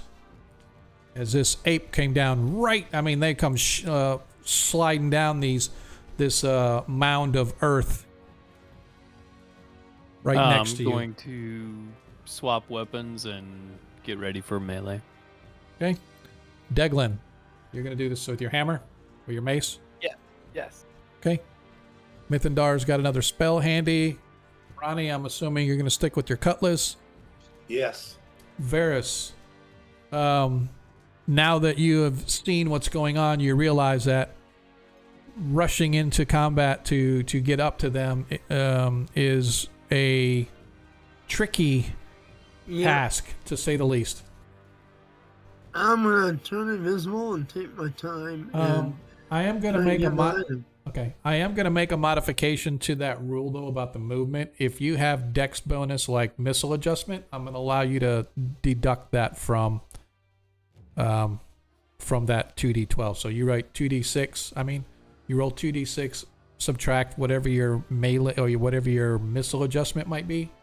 And I will allow that because you have a higher dexterity. So anybody that has yeah, 19. yeah, so you have like a -3. Is that a -3 for Yeah. your? Yeah, so you would roll Yep. 2d6 -3 in order to do that. But you're just turning invisible though, right? Yeah, at the moment. Yep. And then moving to me. Gotcha. Like behind one. Gotcha. Zadkiel, I'm assuming that yours is just the old attack thing with your sword.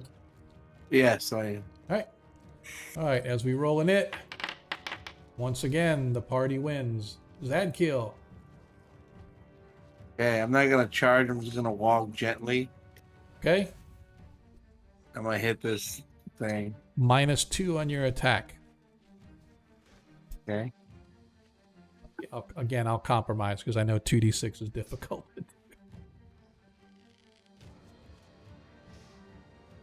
Okay, these creatures have armor class 6. Okay. Need 10. 16 hits. Nice shot. They hit it twice. Yes. Are they large? No. Nope.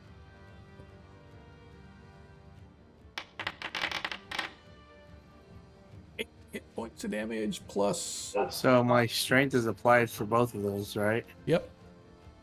That's 8, 9, 10. Wait, so we'll just double my thing. So that's 5. So 10 more, 18. Yes, correct. Nice. As one blow or 2 blows, you manage to take down the first ape to arrive. Nicely done. Ronnie. 4 as you swipe at the poor creature and you miss. Oh, you did? Oh. How did that happen? I do get a +4, DM. Oh, I forgot. Thank you. You did 3 hit points of damage. Thank you. Nicely done. I'm glad you reminded me because I would have forgot. All right. I believe next up is Barris. As you see now that the one that was right in front of you has been taken down by Zadkiel. Yep. I will just retain my bow then and take that one arrow that almost got fired off and just try to hit one of these other grape apes. I'll take aim at, I guess, that one. Okay.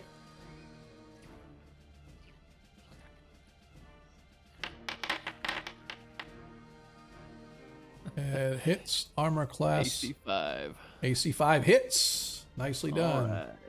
As you did a 2 whopping whole 2 hit points. points. Nice. Hey, 2 is better than none, right?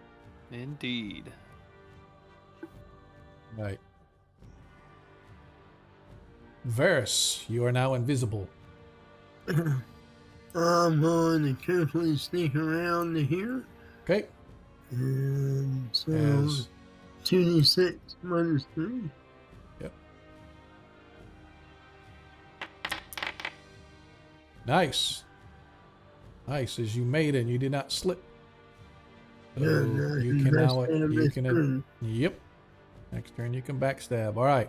As Mithindar takes aim as he releases his last magic missile, he really wants a fireball, but I really like the effect of those missiles coming out, though. yeah, it's DM. pretty cool, huh?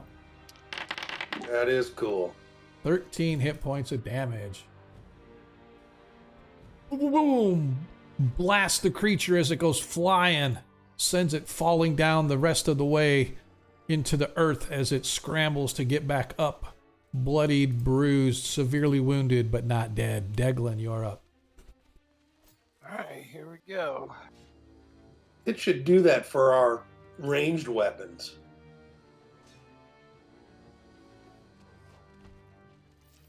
That, you said it's a regular size, so Yeah. That hits. 15 hit points of damage. Boom! with the blow done by Ronnie, followed up by Deglin. Boom! It is down.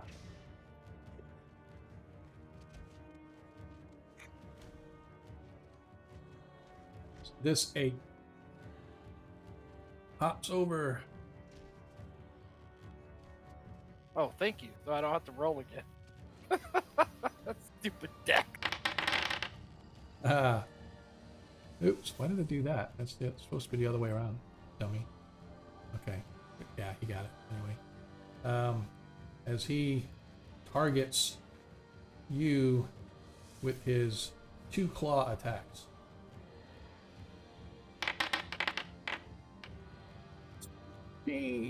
Oh, what's it need? Oh, a second. Your armor class was -2 or -1? I'm -1. Okay. I'm -2. Yeah, it needed a 16 to hit you. I don't know why it said it missed, so that hits. Not a lot of damage though. 5 hit points of damage from the first blow. Ah, son of a... 8 hit points of damage from the second blow. Actually, yeah, 4. Sorry. That should have been a 6. So it's 12, 14 hit points from the second blow. 14 from the second blow? Yeah, he hit you twice. The first blow he did 5. The second blow, I don't know why it rolled a d4. It's supposed to be d6, so it's d6 plus d6 because we do max crit. So it's 12 plus 2, total of 14 for the second blow. So it's total of 19 total. 2 blows. All right. As the second 8 moves over, does not see Varus, but he moves over to attack Zadkiel. He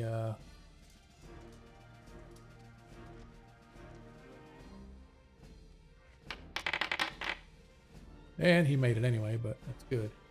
Oh. His first attack.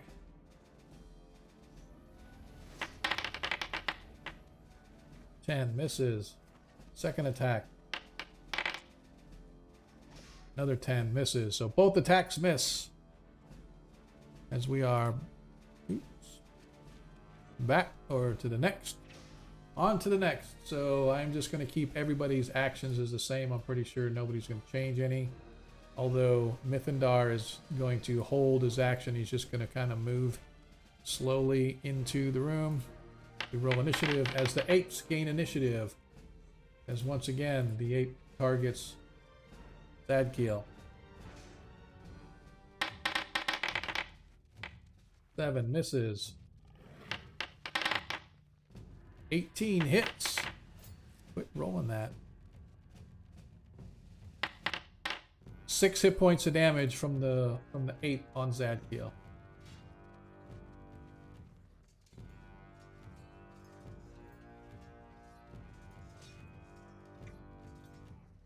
Next ape once again. Oops. Once again targets Deglin. The little meaty thing. He wants to open up the tin can and get to the good stuff in the middle. 4. First attack misses. 16. Second attack hits.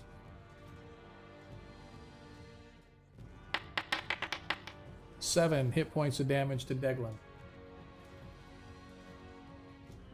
Thing's almost tried to kill me. Man, that's what I'm trying to do here. Zadkiel. I'm going to attack the one that's attacking him. Okay.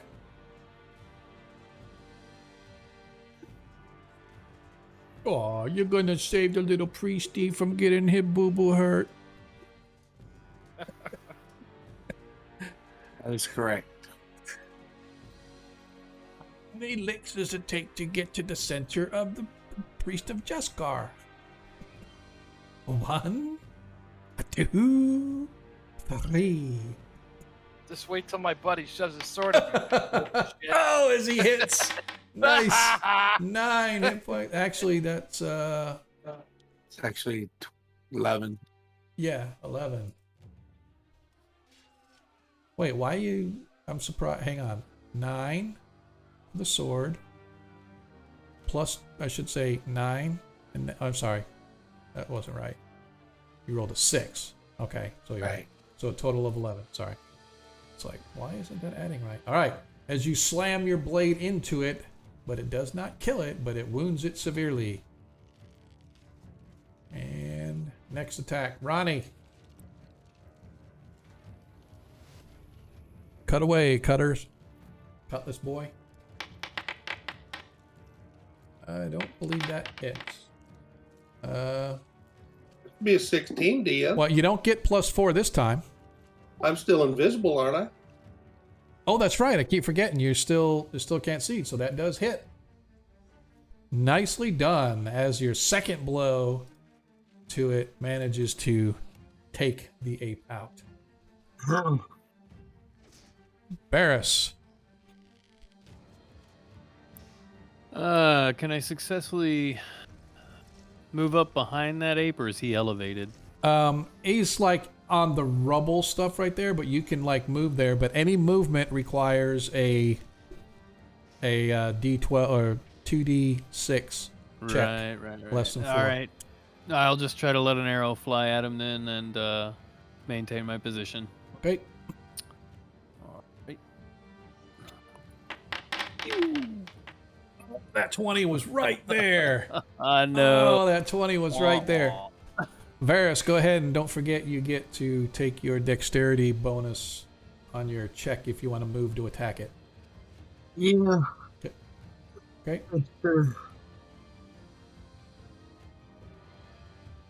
Was debris still falling off the roof, DM? It will. Yeah, I have not. I have yet. At the end of this round, I forgot to last round, so I'll do it twice for this round. So anybody there? Thanks, will Ronnie. oh well, I had remembered, so I did. All right, Varus, go ahead and go. You got your backstab attack. Yeah.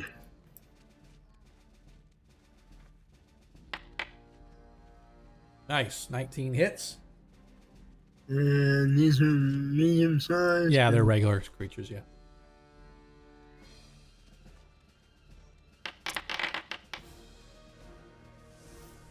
As Varus sneaks up on the creature, taking it out, leaving us free of the evil creatures. No longer, as you guys find yourselves. However,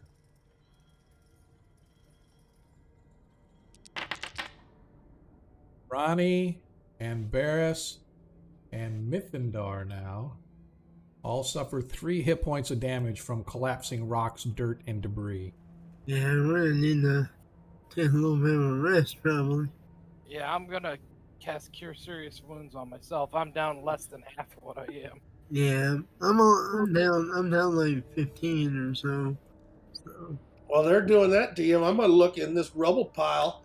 Number one, see if there's a shaker or anything off of that snake I could cut off and keep as a trophy.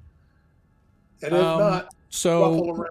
One thing about the snake that you find that actually I probably should have done, but I did forget, but that was because the DM was so caught up in his ineptitude of being prepared.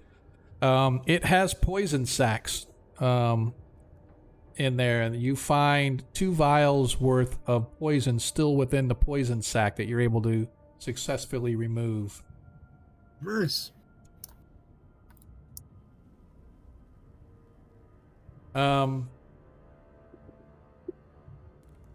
So searching around, as you guys, are healing and sort of resting and binding your wounds, you find a total of, first of all, 40 pieces of electrum in a pouch in one of the bodies that had rubble collapsed upon it. Nice. So you find 40 electrum. You also find a brooch on one of the bodies made of bronze and green quartz in the shape of a lizard, valued with 25 gold. You find a silver and sort of it's like silver, but it has inlaid stone on it, like emerald and beryl and stuff on this ring that you find on one of the now deceased bodies, I guess. They're not completely decayed, so you realize that they're probably not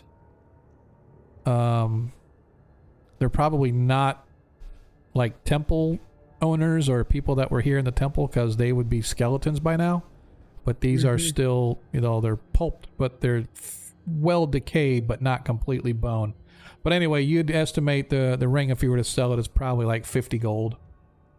In one of the bodies that's buried in the rubble, its boots are sort of sticking out, and sticking out of the top of the boot, you see a dagger hilt.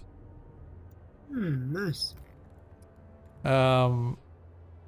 And when you pull it out, you see it's a silvery color, but it's not really silver. It's made of some sort of a shiny material, like nickel maybe, or something similar, but it's a nice dagger. It's, just not like made of silver or anything. And the last couple things that you find are a scroll tube on one of the bodies, as well as a crystal sphere that probably was worth a lot of money at one time, but now it's kind of cracked.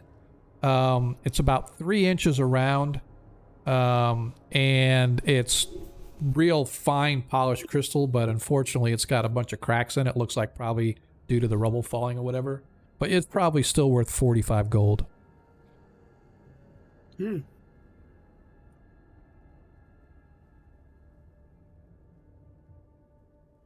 Alrighty.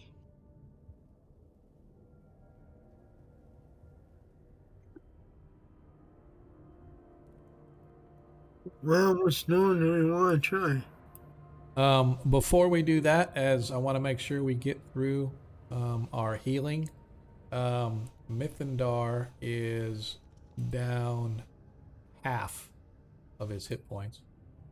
I'm looking to see if he has any healing potions, just to make sure.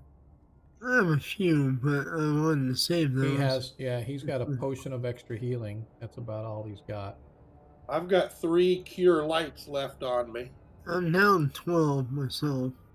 He could Mithindar could use at least one healing spell. Well, Right. I We can. have 4, so I can give him 1, Okay. and then if you give him 1, then that's Yeah, Yeah, let's so do Barris one at a could time use- just to see how he is. Yeah, Barris could use one as well, but probably less so than others. I'm down, about 20 points. Oh shit. Okay, yeah. All right, so let me. Yeah, but I have 63, so I have 44 out of 63. So I mean, I've got a high hit point. Well, it's up to you. Let me hit the mage first. We know we don't want him. And then, can I go over to him? Yeah, I'll go slowly so I don't slip and fall.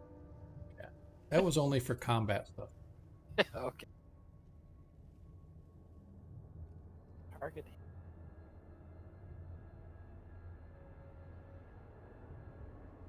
Hit me. I hit me, too hit can me. provide healing. That gave him Alright. 4. So he's got 14 out of 21 now. I just 17 rolled Varus for a 3. Yep. Oh, Barris got 3? Or Varus? Yes. Okay, Barris got 3, okay. Varus with a V. Okay. Victor. Yep. Sir. Thank Right. you. All right. Are I you got gonna- 2 more, gentlemen. Yep. I've got 3 more. I too can heal. Yeah, but yours is like, yeah, there's our replenishable right away. You have to like wait a day. No, but I got 5 greater heals and 5 regular healing. Oh, potions? Yes. Okay. Let's go ahead and I think use the spells then. So Deglin, if you want to cast one more on Mithindar. Sure. My God provides. Hey, put him right back to max. He's good to go Okay. now. Yeah, Does Varus with a V need another one? yeah, I'll take another one, please.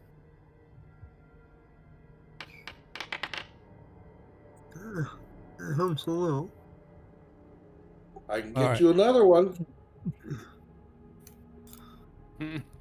Well, Barris with a B would appreciate Yeah, overs. yeah, him Paris one at least. I'm only down 5 now, so I'll wait. If I need it bad, I'll take him. There's 3 Barris. Bubba Barris. Thank you. Thank you. Every time he gets healing, he should roll a percentage to get his foot to grow back.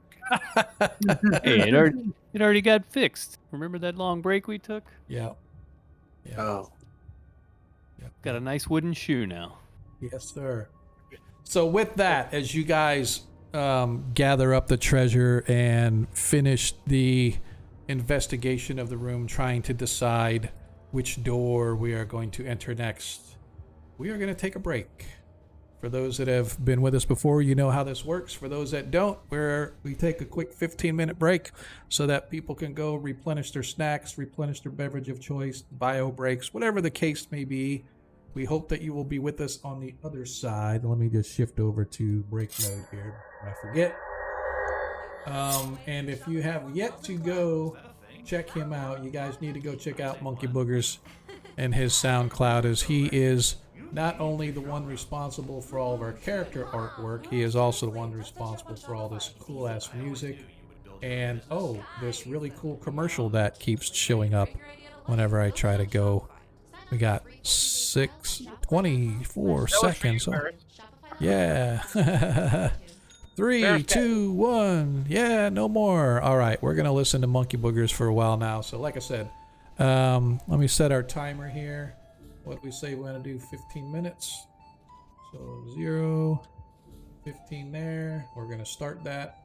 And 14:58 and counting. So, like I said, we will be back on the other side. Hopefully you guys will be back on the other side with us. Don't forget, our players still could use Nat 1s and Nat 20s. The game's not over. We got another couple hours to go.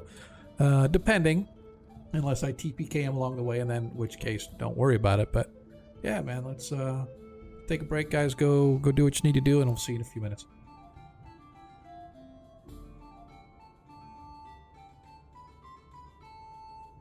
Oh, and don't forget, it is September. Still September. You get 2 for the price of 1 almost, so feel free to support our channel. Hope you do. If nothing else, man, at least hit that follow button. We're trying to get our subscriber over 200. I think we're close. We're like 199 now or something like that. So let's get out there and get it.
And we are back. Hello, everybody. Welcome back to Agora Quest 21 Shots. I'm Sean, your host, bringing you together, as always, with the finest first edition gamers that this channel has to offer. Okay, the only first edition gamers this channel has to offer. Mostly, we do have a new player coming. I don't know if he's in our Discord still, but we have somebody that is going to be coming in and playing our new character, whoever that may be, or whatever that character may be. As a reminder, you can trade your tokens in to give our players nat 1s and nat 20s if you want to show some extra support of the stream. For every 100 bits cheered, you can grant +1 to any dice roll that the party needs to use. And I say they can add it to, if they need to subtract it, they can as well, right? So it's basically plus or minus whatever they've got. So I just want to remind all of our players what they currently have on stash right now. Barris and Deglin both have nat 20s. The DM still has a nat 1. As far as the cheer bonuses go, the DM has +2. Barris, you still have a +5 and a +1. Deglin has a +1. Ronnie has a +2. Barris, you and Zadkiel still have +1 available. Should you need it, that one little extra bump of a number, whatever that may be, you guys still have that. So don't forget you can do that. So if you want to help these guys out, cheer some bits, and then just let us know who, whether it's myself or one of the players. We encourage you to do that. So anyway, Cardman, good to see you out there. Agamran, I think you're lurking in the weeds out there somewhere. Zarathon, can't believe you're still out there. Whether you're lurking or whether you're actively listening, we appreciate all the love that you guys show just by showing up and supporting the stream, saying that you know, we have content that you want to listen to or at least laugh at, whether it's, you know, something that you find fun or whether it's because you just want to laugh at our shit show. We appreciate it. Let's get back to the game though. Is everybody back? Everybody have get done what they needed to do? Lando, you back? I see you're on mute. Just making sure.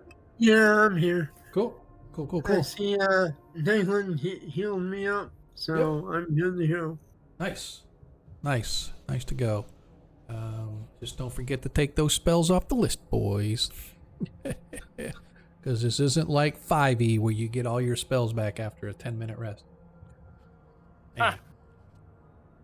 So as you guys look around, you see that the hole above, at the top of the mound of earth here on this side of the chamber where Varys and Deglin are, you can see they got these mounds and stuff of earth that have collapsed and everything.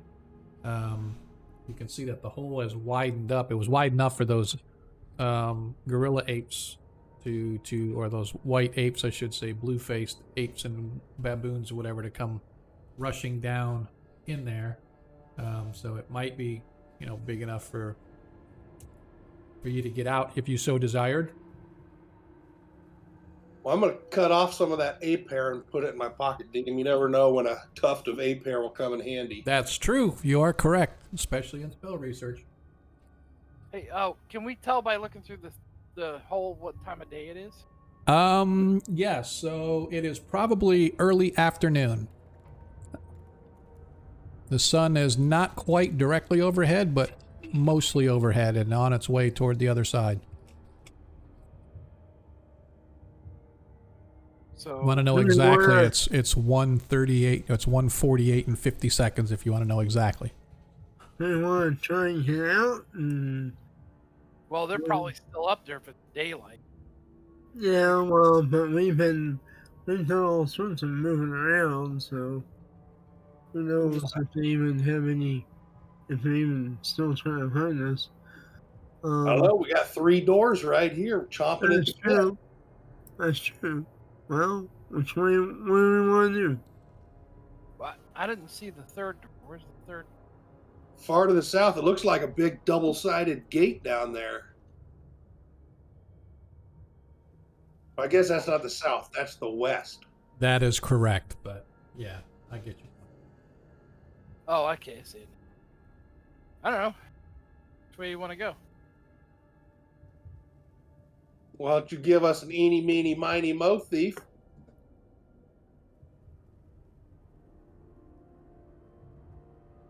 Are we counting the hole as well or not?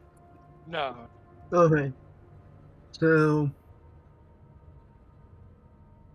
D6 roll. That's the way to All do it. right. Yeah, we're going west. Right down here. Okay.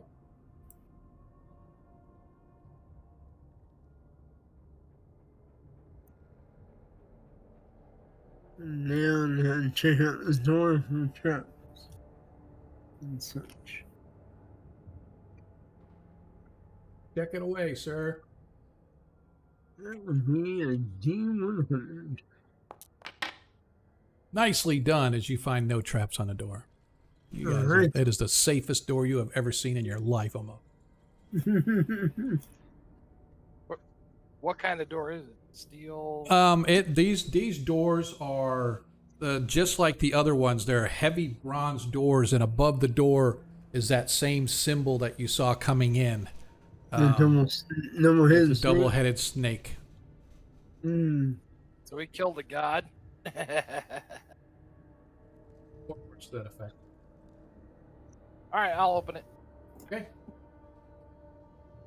You open the door, and you find that there is a hallway running for about 30 feet or so before ending in another door.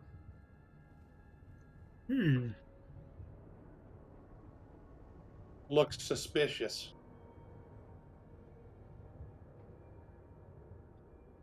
Check for traps. Down the hall. Ooh, good roll. Down the hall. Can check out this door.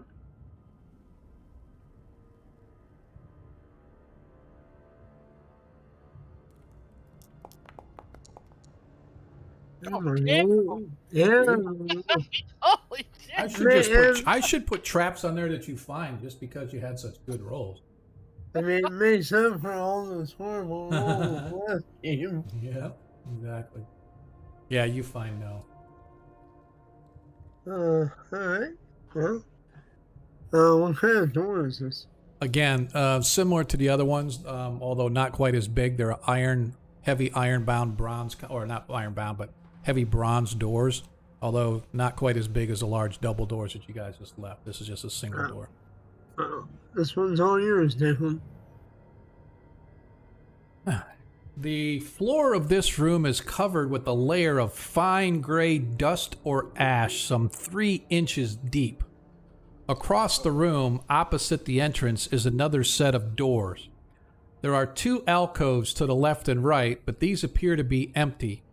On small ledges in each corner of the room are pieces of what appear to be broken pottery.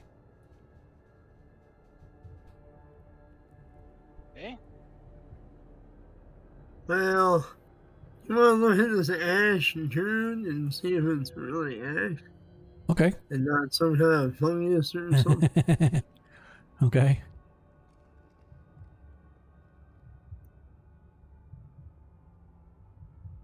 I'll use my druidic abilities to check out plant or animal types DM. So it is definitely a thick layer of ash.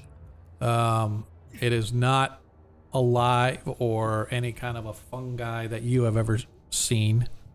But it is a thick ash, probably dust, or maybe the stuff has sort of just over the centuries fallen off the walls and just filled up the floor. Definitely a thick layer of ash. Looks like ash to me, boys. All right, test. Sure, the first step there isn't a. Yep. For, poke it with a 10-foot pole and check for traps. Okay. You search around the entryway. You find no traps. You take your 10-foot pole and you sort of mix up the dust a little bit to try to feel the floor, and it is about 3 feet deep. However, as soon as you start messing with the dust, you see that the air begins to swirl around you, and all these little tiny little dust motes begin to swirl, almost like whirlpool mini vortexes. And from the ash, a dusty phantom forms in front of you, like right here in the middle of the chamber. Two of them. One of them has, although it is made of dust, you could see the outline of a female form, and suddenly a second forms next to it. This one in what appears to be in a form of a male, and after a while they get a little definition. The faces look forlorn, almost as if tears are running down their dusty cheeks, and you can see that where the tears would be are like little trails sort of going through the dust, forming like little caverns or cavities, if you will, as they run down their cheeks. If it was really water, it would sort of, how it would sort of eat away the dust or wear away the dust. Anyway, their faces are forlorn, and it almost seems that tears form runnels in the dust that molds her feature. She throws up her hands in despair and rushes into one of the alcoves and disappears.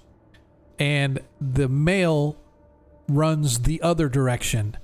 And as they run, suddenly two larger figures begin to form from the dust in the form of two mighty warriors, and they form right in the center of the room here, both of them standing there with their spears taking shape in the dust in their hands as they point their spears in your direction. Can I tell what kind of undead these guys are? Yeah, go ahead and if give me a wisdom check. You're not 100% sure. They could be some kind of a shade or a shadow of some kind that's forming with the dust. But Zadkiel doesn't. He gets like a small sense of evil emanating from the room, but not what you would think two shadows or shades or something would sort of give off. They have like I said, they have sort of an evil presence around them, but it's not quite as heavy as you would expect. So they're not ghosts, though. No, they do not appear to be ghosts. Shades, they can't really hurt us. I don't think so. Move aside. I'll go in. I will lead us. For I feel the power is evil. And my Lord God will protect me. And hopefully you all. Turn invisible. Okay. Deglin is invisible as Mithendar begins to follow up. You step into the room, and as you get closer, the forms begin to get more menacing. If I can turn them, Thanks, Cardman. see if that works. Oh, come on, man. What the heck? He loves the DM tonight. That's okay. I don't need it. We'll give it to the paladin who can't hit anything anyway. Monkey now has a net. Thanks, Cardman. Appreciate the support, brother. I almost typed in Nat Cardman. No, it's Nat 20, dumbass. Appreciate it, brother. Appreciate the support. Anyway, as you move toward them, they get menacing as they sort of hunch their shoulders in your direction, and their dusty shaped spears are pointed, and you could almost see the sharp tip point coming right at your chest. Well, DM, as I already sang Celine Dion earlier, I'm going to bust out with little Ray Charles and see if that pacifies them. And I'm going to sing about 7 Spanish angels. Okay. The Valley of the Gun. Does not appear to pacify them, but they do appear to be tapping their feet. Okay, well, it partially worked then. And they invited the rest of the band members. Way to go. I'm just gonna use my holy symbol and just kind of walk around them. Okay. I think Ray Charles would probably give me a D20 for that. Probably not. Move to the middle of the room, and I stay here, and I try to, like, not exercise a demon or anything, but I try to wield my holy symbol and make like a shield or a motion of a area of protection Okay. as I'm warning the what seems to be evil creatures to stay abroad and do Okay. not interfere, Okay. where they will feel the wrath of Saint Cuthbert. Yeah, that's gonna get into their skin, I'm sure. So they haven't attacked. They have not attacked. They're very menacing and threatening, though, as they point their spears toward you, almost as if they're warning you to get back. Yeah, but we've kept walking forward and they keep backing up. So I think they're just shades. They're not gonna. And if they're still menacing and they're warning us, I'm gonna say, "You are not to be here. You should go and seek the light. For this is not the land of the dead, for it's the land of the living. Be gone, and do yourself a favor." Not appearing to listen to you as they just sit there, menacing. Well, they don't out like there. Ray Charles, and they don't like to be reasoned with. Apparently not. So I move forward. As soon as you move forward, you move through his spear. You watch And I go, as the spear hits you, it begins to sort of dissipate as you're walking, and you feel the dust, and you feel the force of a dust against you, but you feel no pain as suddenly it That's disappears. what I thought. They're just. Shades. I give off a Pillsbury Doughboy laugh. Same thing with you, Deglin. As you move into it, the spear strikes you in the shoulder, and you feel the force of it, but suddenly it just gives way, and it just bursts into a little cloud of dust going everywhere as both the shades disappear. You guys want to check this room for anything? Oh yeah, definitely. There's got to be something buried in this thing if it's 3 foot deep of ash. Oh, 3 inches. Be warned, party. If it's a grave, we should not desecrate it. Unless it's evil. Well, which we already sense it with.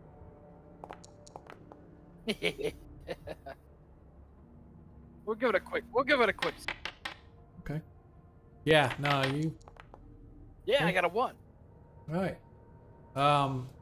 As you guys search around the room, you find out. However, as you're searching, as you move around and the dust sort of flows up, suddenly other figures begin to form. Some of them appear. None of them appear to be warriors like the ones that you guys just saw, but others appear to be figures wearing priestly vestments, others to be children, others appear to be perhaps mothers carrying their child, or friends or lovers sort of walking through. And as they appear, you guys sort of sweep through, and another one appears behind you, and you turn, and you sort of, as soon as you brush against it, they just sort of poof, fade into nothingness. So it's almost like a continuous creation, and then bursting into a smoke-like pattern of dust as they fall back, and then another one forms somewhere else, and it's almost like a continuous story or movie of figures in another life appearing and disappearing before your very eyes. I'm going to focus on the images. Are they evil?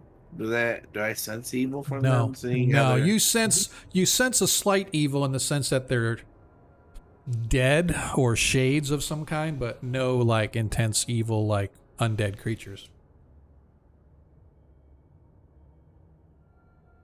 This is strange.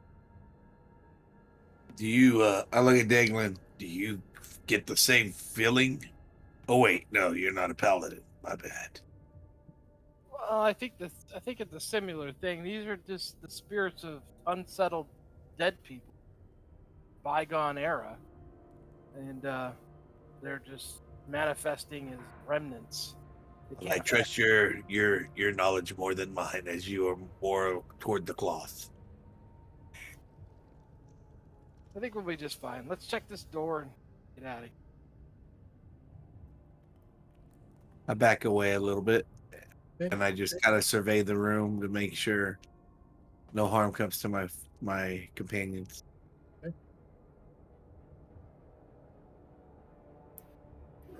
Take a look at the door. Check for traps. No trap. The safe. All right, if you guys are ready, I'll open it. Opening the Medusa. door, you see more of the limestone hallways, the stone floor, the limestone walls, leading off in the distance, immediately turning to the right. That's a very strange room just to have a whole dust for no reason. I wonder if maybe they were all burned to death in ashes. Like That's my guess. They were sacrifices that were burned and thrown in there. Either that or this is a tomb. Well, I mean, technically it is a giant tomb because it's buried. It probably was once on the surface. Ah, that makes sense. I trust the rogue who has played this before.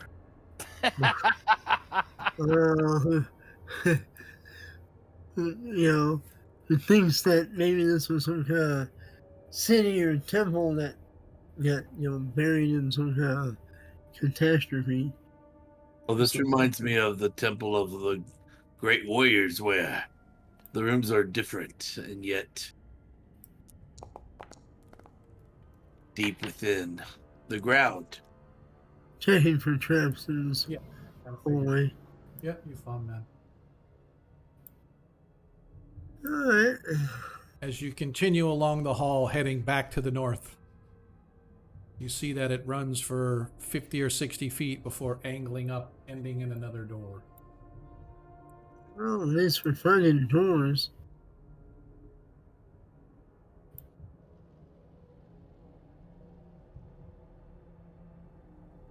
Wait for my companions to catch up with me. And then check this door.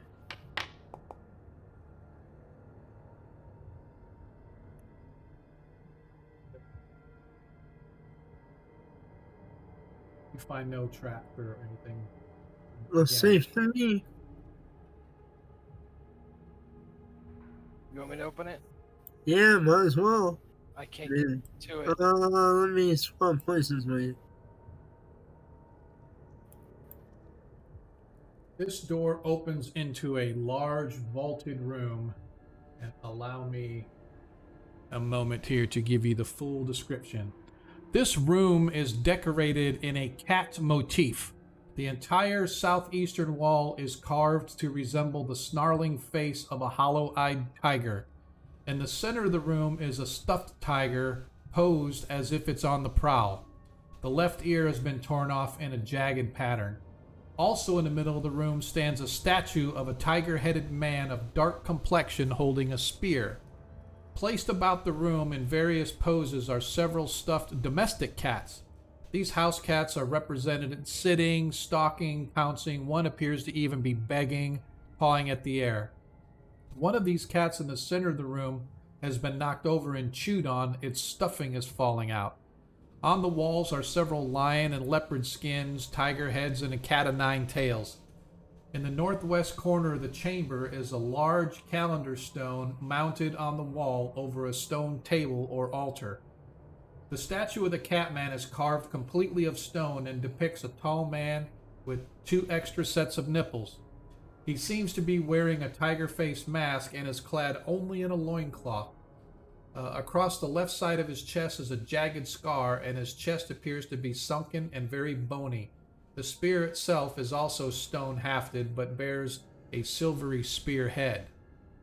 And before we go any further, let me entertain you with this. Players, if you would care to look at the picture that I have posted. you can see the tiger-headed guy, or the guy with the tiger's head over his face, with the 6 total nipples. He has a stone spear, but the tip of the spear is actually appears to be silvery, but he is completely made of stone. This is the far wall that is completely carved to appear to look like a hollow-eyed cat. And of course, like I said, the rest of the room is as described. So that picture should be available to you. Let me actually, you know what? I think I forgot to do this before. He appears. This one. So I have given you all. You also, if you look in the journal now, there's 2 pictures I think I've shown you guys since we got here, and now they both should be. So anytime you want to look at them, you can. So you can pop them up and look at them anytime. All right. You want to check it for traps, Varys? I mean, sure. What the heck?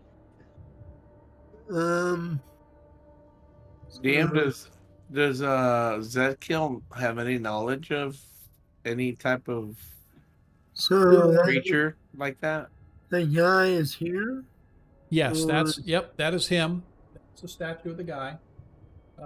This here is a statue of a lion or a tiger of some kind.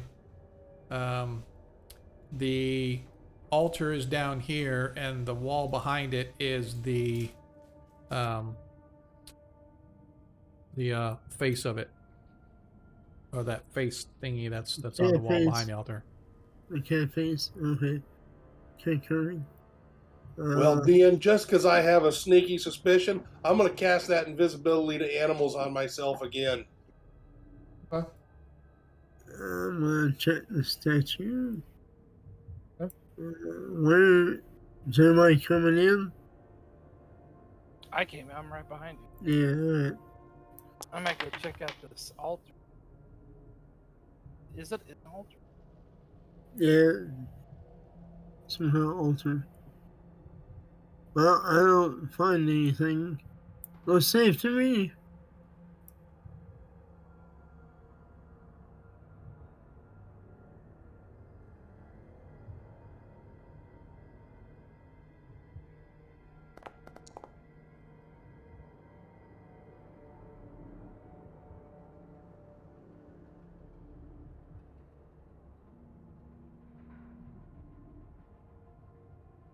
Just reading through some stuff just to make sure that I got all my notes if you guys got any questions and stuff.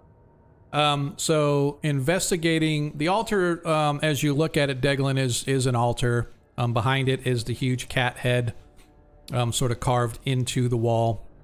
All the little minifigures, all these little black things, what do you want to call them, those are actually stuffed cats and whatnot. One right here, where I'm clicking on, is I don't know why that color's on the map. I have no idea what color that is on the map, so I can't answer that for you, Barris. So, but the guy himself, it's a complete stone. He looks like he's carved out of literally a stone statue. The only thing that's not stone is like the tip of the spear is sort of silver, a silver color of metal. And Barris, right where you're at, that's the large lion, stuffed lion that's in a sort of a pouncing sort of a pose. No. Search around, see if there's anything useful. What about What on is the that in the southern half? Is that like a couch, DM? where I don't know. There's nothing in the. Sorry. Eating a cookie. That's a donut from the sounds of it. Yeah. That's a cookie. So to be honest, I don't know. There's nothing in the description about it. So I think there's some light bleeding over from other parts of the map behind the scenes that's bleeding through. But I don't know The why. secret door, DM. Don't try and hide it. No secret door for me. I'm gonna look at the altar, search the altar, see if I Okay. Ronnie, I think it's just a shag curtain. Pull it aside. Yeah. I don't it find could be. shit. Hang on, let me see. Maybe it is a shag curtain. Did it say a shag curtain in there? Kind of what it looks like. Look. Yeah.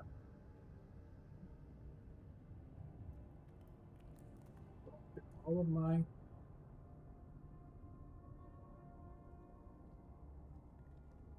I'm gonna tickle the stuffed lion in front of me to see if it's really stuffed.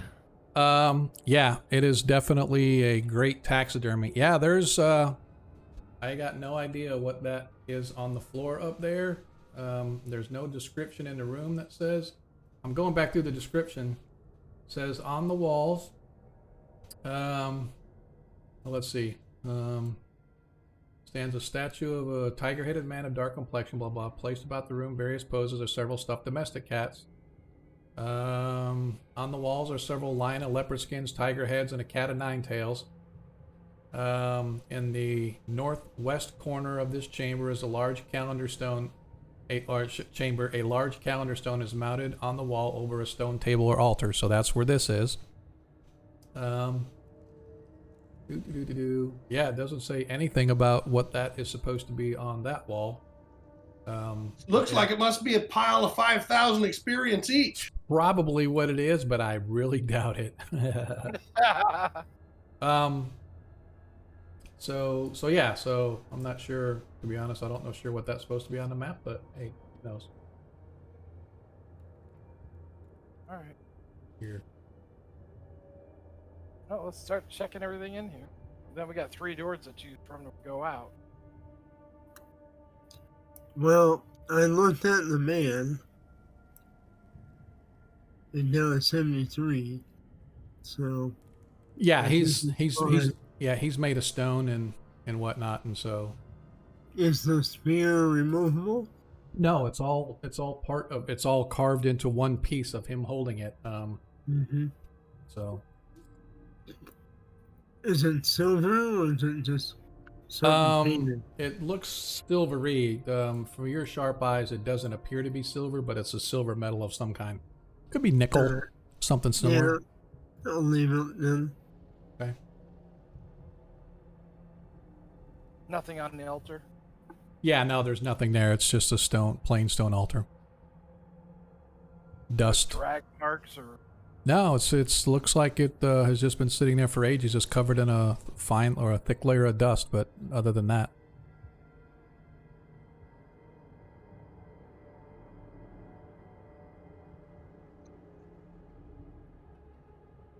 Well, if there's nothing else in here, guys, you take a Sorry. do it like a long rest or something. Try to get It our might not be a bad idea. We got 3 doors walk right into this place. You guys won't want to rest without opening them? Mm, More importantly, this is 1E. We just open doors and kick ass. We don't take rests. Well, just so you know, I have no more healing spells on hand. I have Yeah. some scrolls. yeah, I suggest we let the wizard and priest rest. So, Well, All I right, think let's at a leave 'em minimum, here. we still have to open and the those doors. druid too, for that matter. Healing spells are useful. No, I still think we need to open the doors. We will once we decide which one we want to. Eeny, meeny, miny, mo again. I have no you're idea. gonna take a rest first, or you're gonna open the doors first? I suggest resting first. I suggest resting too. If Ronnie wants to take a peek through the door, more than welcome. All right, DM, how big's the crack underneath the doors? Is it flush? Is it? Yeah, it's what flush. is it? Yeah, they're flush. All right, well, that defeats my becoming a bird and slipping through there. You can become a worm and slide in there. No, I can't do a worm. Cockroach? No, I could do a snake, but it's not. But I can't. Not if it's flush. I can't squeeze through there. Oh, well, rats press their body. Yeah. I mean, I think we just open them up and at least look on the other side, just to make sure there's not 10 ogres over there playing tiddlywinks who decide to come in. I sincerely doubt there's any owners in this place. Considering, Watch, we'll be considering, like halfway through rest, and 10 ogres come running into the room. I mean, considering, 10 ogres setting traps. I mean, there might be ancient dead people. Well, this is a cat-looking room. Rakshasas might be hiding out on the other side. Well, I'm feeding you to them, or I'm running away. I'm just kidding, but If you want to check them for traps, I'll open them up and well, Then we I can- mean, all right. I guess we're not resting. well, we Whatever. just check the hallways, make sure there's nothing there, and then close the door. And then No traps. all right, so I'll open the door. Oh, Okay. Opening the Anything- door, you see that there is a hallway leading into darkness, turning to the left up ahead. And Right. I want your cookies, man. give me the They're cookie. good. I had some cake and Mm. candy myself. right. Let's go check this next one. Like this one. Okay. There we go. An odd Oh my- one. It's outstanding. You find no traps. I should be leveling up just for this. This Plus passage 10% for the big guy. This passage leads west toward a set of double bronze doors bearing the engraved face of the jaguar god. Both walls are carved to represent two lines of warriors in profile holding hatchet-headed polearms facing the western doors. These figures are painted with lifelike colors, vivid reds, blacks, whites, greens, and yellows. And I have a picture to show you because that's just how I roll. Well, here you go, Ronnie. Does it have six nipples? No. You'll play with the cat people.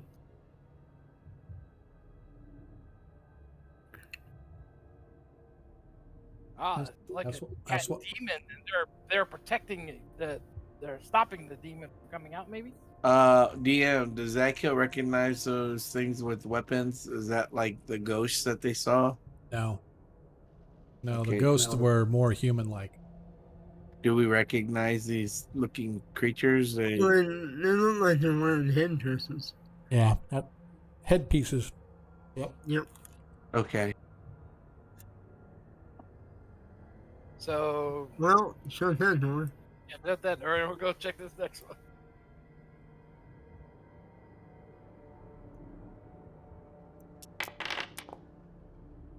Oh, that one didn't work.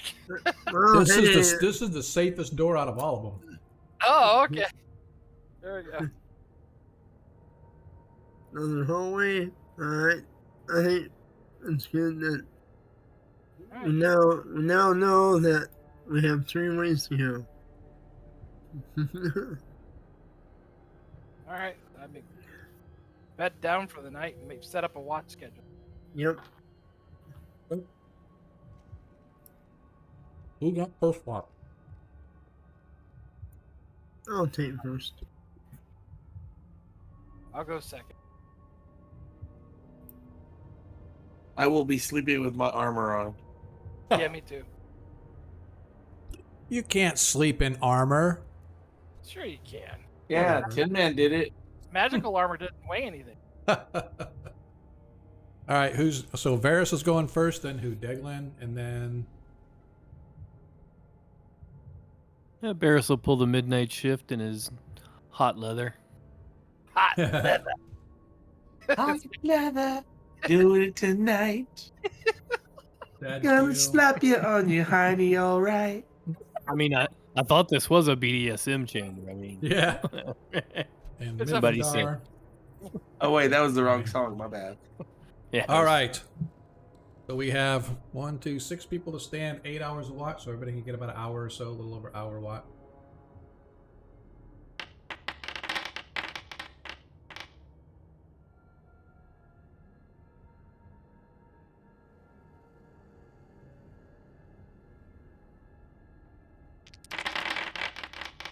Holy. 36 ogres storming into the room. Yeah, That's the 36 ogres. Oh, shit. You're Your time to rest passes swiftly and quietly. Yay! So we got our spells back. And we gained 1 hit point. What do we get? Like 1 hit point per hit die or something? 1 hit point. One. I do plus your constitution bonus, so you get Ah. 1 hit point plus any constitution bonus that you may get. Which I get none, so 1 hit point. Constitution is.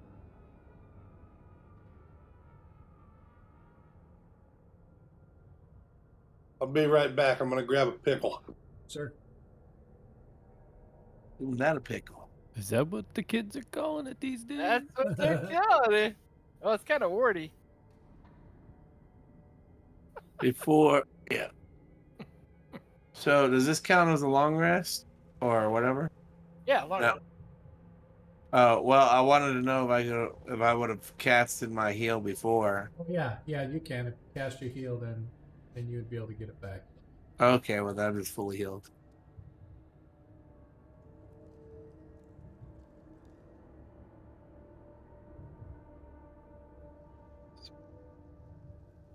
Full. All right. Okay, I'll sleep without my shield, but Now you put that over your head so that what you like. put it over my waist.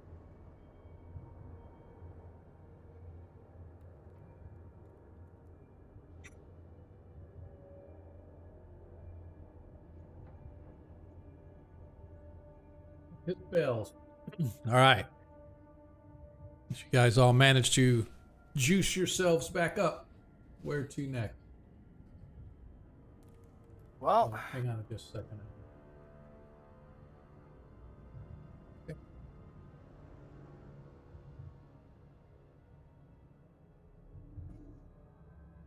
okay, so you ready?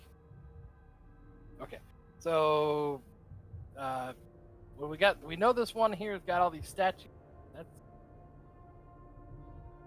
the other two seem empty corridors. What do you guys think?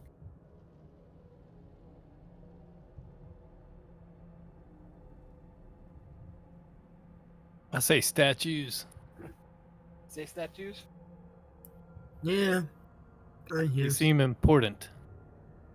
May wanna. Can you detect magic? Make sure there's not some kind of magic trap, maybe.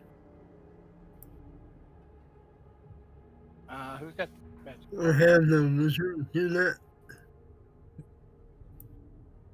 Do I have?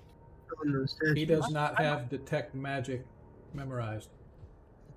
balls. I have dispel magic. He's got dispel magic as well. He doesn't have All right. detect. Well, just have to do it the old-fashioned way.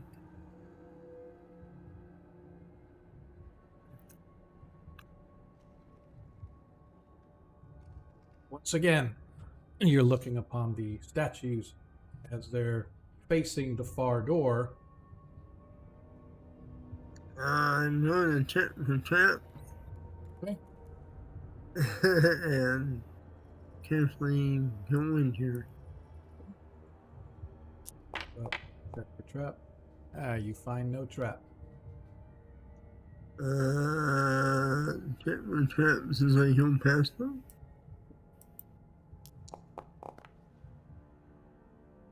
Trap.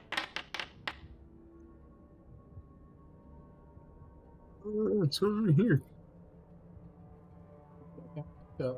Back up. All right, so Barris goes ahead and closes the door. You get No. about halfway as you and Deglin, yes, you get to Barris closing the door. As you get about halfway,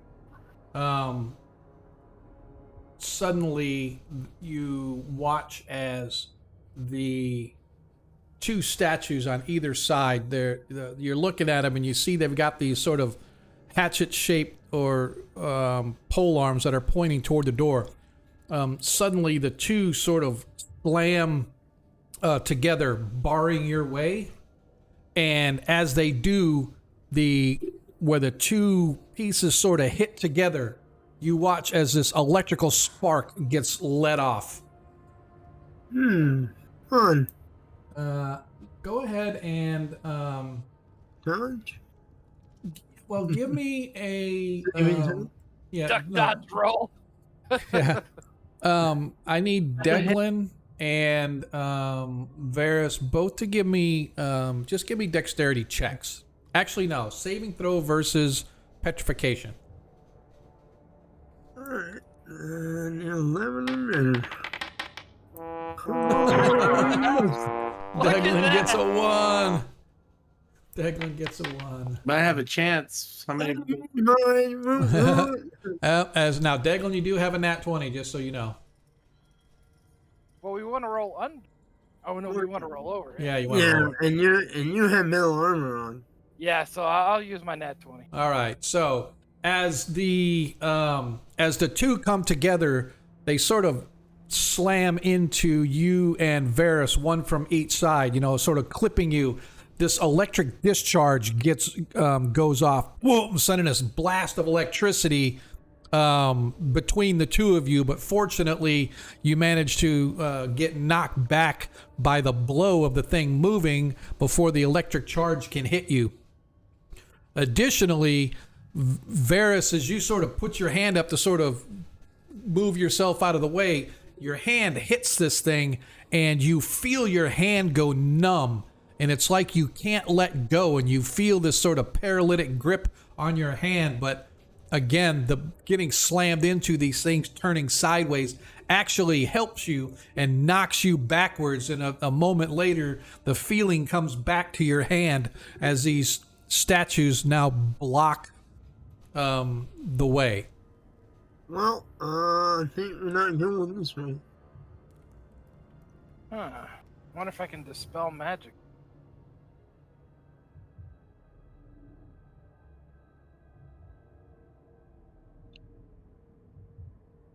That was shocking. Yeah. What a shocking experience.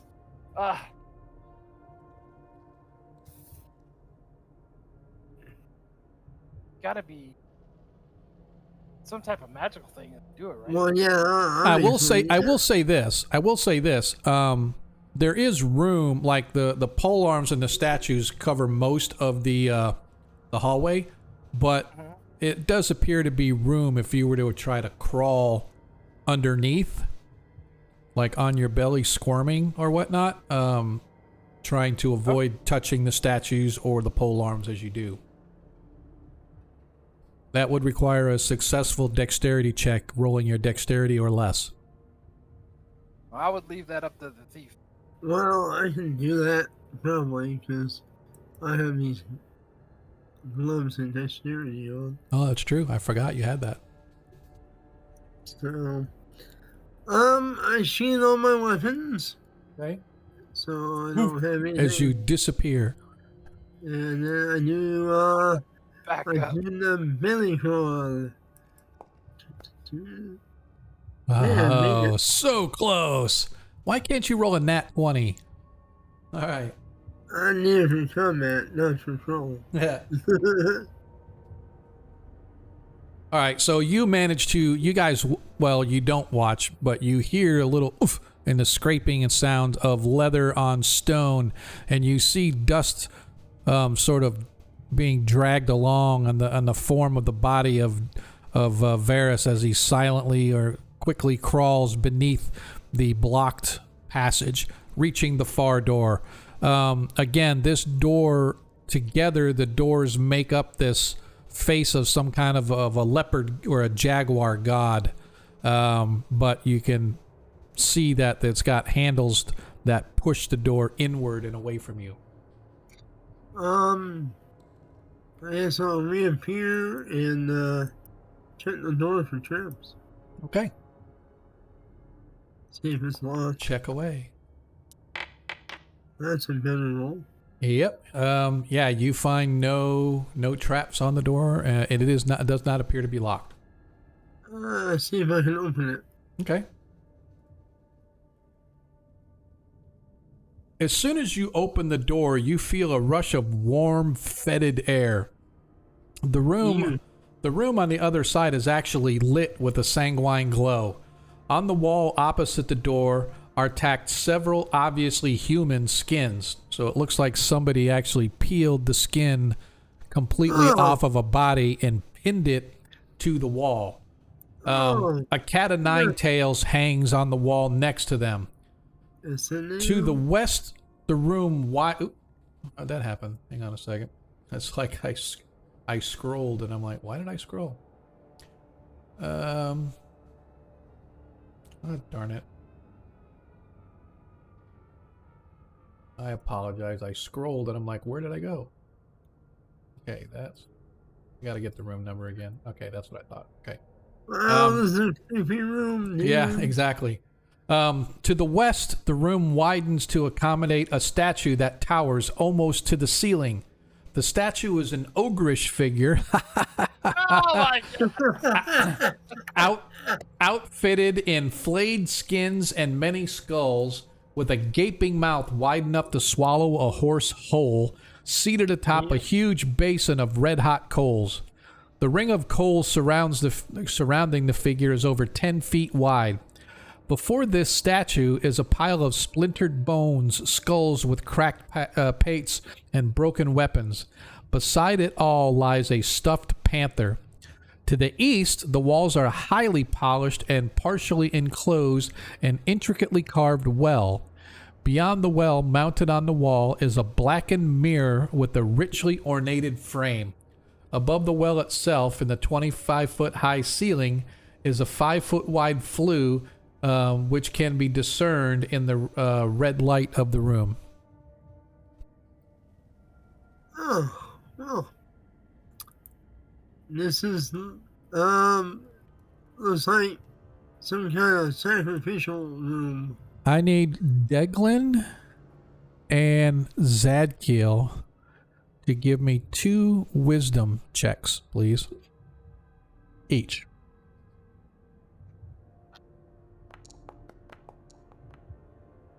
One. Okay.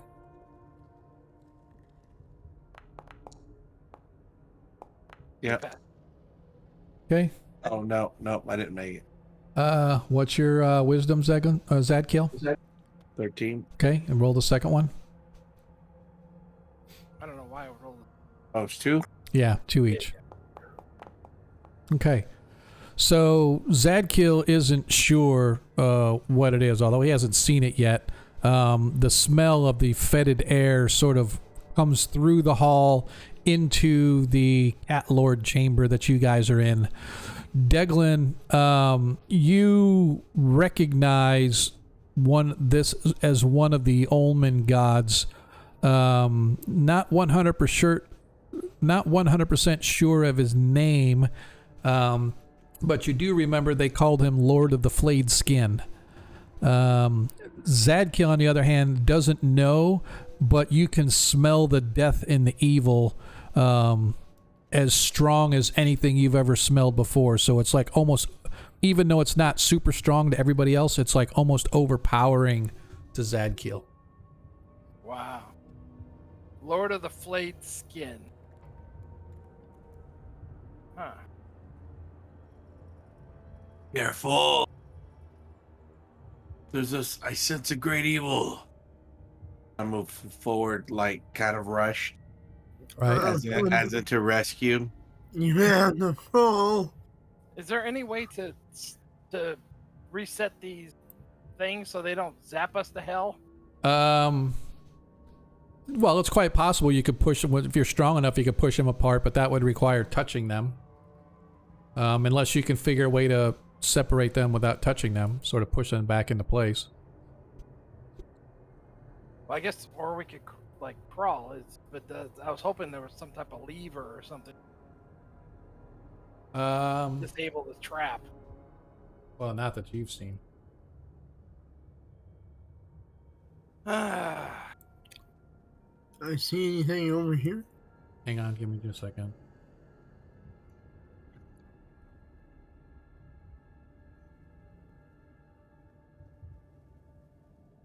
How much damage did you guys take from that bolt? None, I guess. we got pushed back and we kind of avoided getting shot. Yeah, we made our saves. Well, I had to use my nat 20.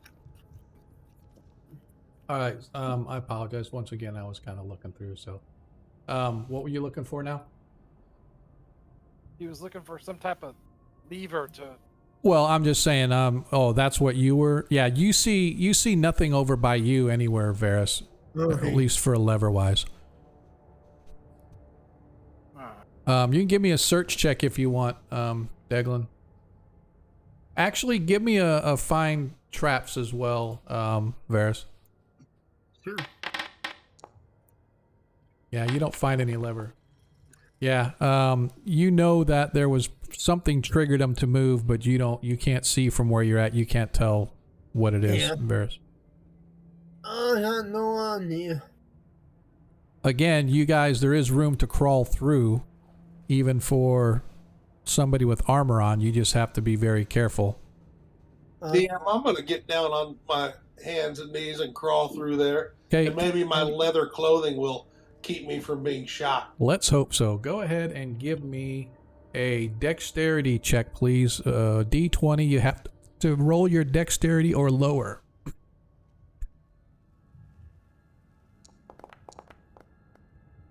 All right, as you guys are watching as Ronnie crawls through, he gets just past where the two in the center sort of closed, and just as he thought he was past, suddenly there is an electric spark, as obviously he didn't quite make it and he brushed up against it. Let's see. And let's see. Yeah. The electric charge slams Ronnie. You're able to make it past them, but you suffer 2 hit points of electrical or 2 points of damage from the electrical shock, as it's like somebody punches you in your chest, and it's like you feel like your heart thumps. But you do manage to make it through. But you just took the damage as you passed through. How bad was it? I feel pretty good, gentlemen. Iron Man would have liked it. If he can take it, then maybe I can. I'm gonna try it too. I'm trying. Okay, go ahead and give me a... Well, are we all gonna go this way? To verify that. Well, DM, I can see through this wall, just to let you know. Which wall? The one to my left. It's not... The door's open. I don't understand what you can't... Oh, never mind. Then I didn't know the door was open. Yeah. Varus opened the door to look in, and I described the room on the other side. When you get up to the door, Ronnie, you two can see directly across from you, pinned to this wall over here, are several human skins. Looked like somebody meticulously peeled the skin off somebody's body, removed all the bones and muscle from the inside, and just pinned the entire skin, including fingers and toes, to the wall. There's like 3 or 4 of them, and hanging in the middle of the wall on a hook is a cat of 9 tails. Obviously, we just found where Wild Bill hangs out. It puts the lotion on its skin. Yeah, there is a well up there. Great. So what do we want to do? If we're gonna go into this other room and check it out, we're all gonna have to make this crawl. Have Or- fun. I wonder if I can. He got about halfway, and that's when he started. That's when it went off.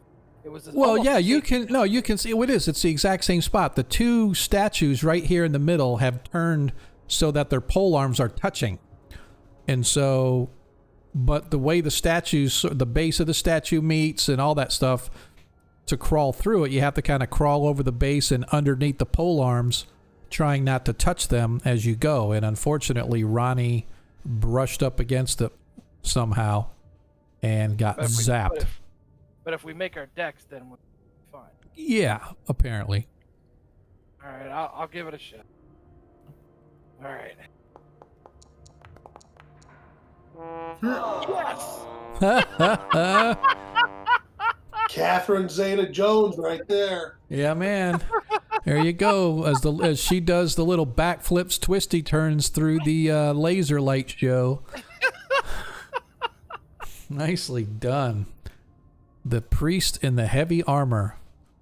Go, rotund one. Go forth and prosper. All right. As you step into the room, as I said, let me kind of re-describe. Directly across, you can see several skins tacked to the wall with a cat o' nine tails next to them. To the west, which is your left, the room widens to accommodate a statue that towers almost to the ceiling. The statue is an ogreish figure outfitted in flayed skins and many skulls with a gaping mouth wide enough to swallow a horse whole. Seated atop a huge basin of red-hot coals. The ring of coals surrounding the figure is over 10 feet wide. Before this statue is a pile of splintered bones, skulls with cracked pates, and broken weapons. Beside it all lies a stuffed panther. To the east, which is your right, the walls are highly polished and partially enclosed and intricately carved well. Beyond the well, mounted on the wall, is a blackened mirror with a richly ornamented frame. Above the well on the 20-foot-high ceiling is a 5-foot-wide flue that can be discerned in the red light of the room itself. So this light down here is actually giving off sort of this reddish glow for the whole room. Up here is a well, and directly above the well there's a flue that sort of goes up and out to where you don't know.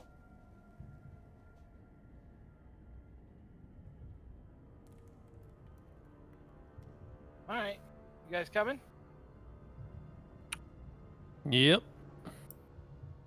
Yes. Which way do we want to go? Between the statue and the sacrifice? Well, we gotta wait for the rest of it. Yeah. Come on, Paladin. Everybody needs to roll their checks. Barris, give me a DC check. Or a dexterity check, please. Roll a d20, get less than your dex. Yeah, right. Hey, there you go. Rolling. Zadkiel. Dexterity. Yeah, just give me a d20 and compare it to your... Ha ha ha. Woo, Zadkiel gets a 20, but he fails that, so he suffers 4 hit points of electrical damage. And Mythendar is going to try to roll his dexterity.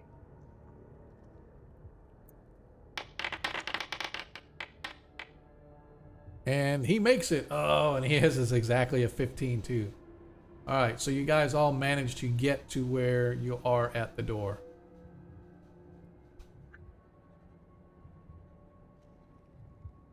Open it up.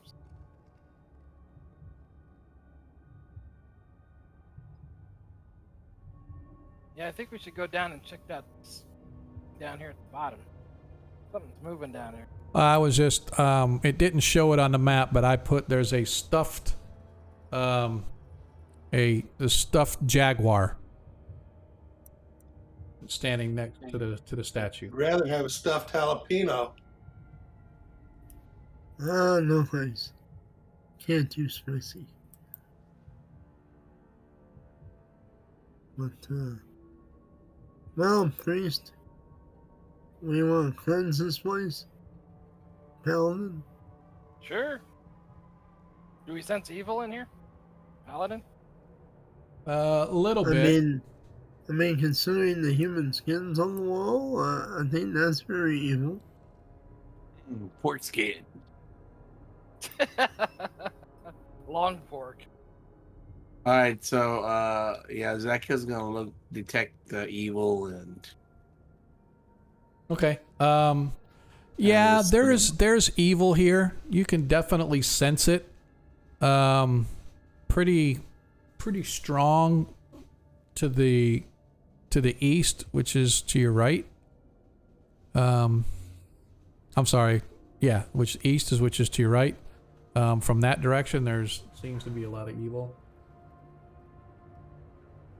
I go, there's evil coming from this area over here. And I point in that room. Shall My we smite sword. it? Is that where the statue was? I don't know. The statue is to the south, to the left, which is the west.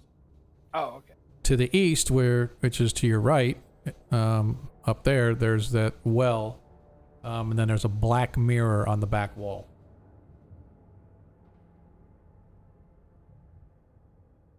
I don't know. Let's check it out. I am not going to look in the mirror, DM. Okay. Mama didn't raise no fools. Does anybody have a blanket? I got a rock we could shatter it with. I want to look down the well. Well, so the well Mhm. itself, Smell like blood or something. no, actually. Mhm. Let me see if it has the description here. First of all the walls in this room are highly polished and partially enclose this intricately carved well. The water, you can see, it's very strange looking. It looks, I don't want to say Quicksilver, but you know what Quicksilver looks like when you kind of look like it. Although it's not the color of Quicksilver, it's the color of water. It's like crystal clear, but there's something about it makes it look almost kind of oily, in a sense. Wizard and Druid, come take a look at this.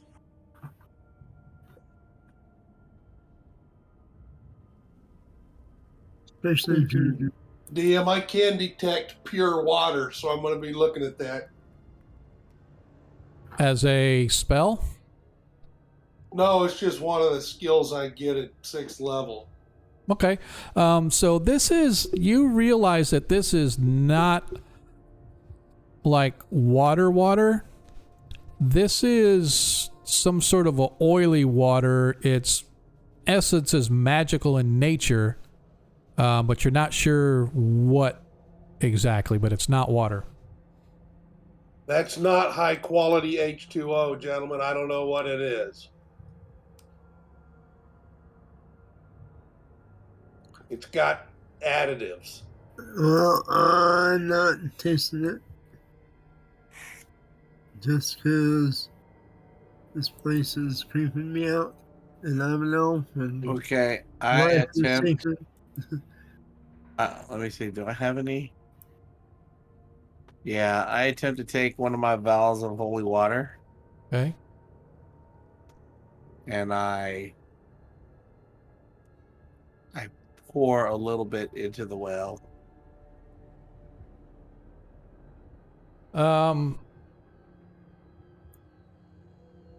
So you pour your holy water into it, and at first nothing happens, and then suddenly you see it begin to sparkle, and then woo. Only way I could describe it is flaming light. So imagine a light beam, but shaped like flame, almost like maybe blue flame, if you will. Just sort of rush it. I mean, straight up through the 5-foot round hole in the ceiling up above, the flue, if you will. It goes flashing up there, and then suddenly you hear this voice coming from way up above, this deep sort of barreling voice. Who is it? What do you want? Fifth party of 6?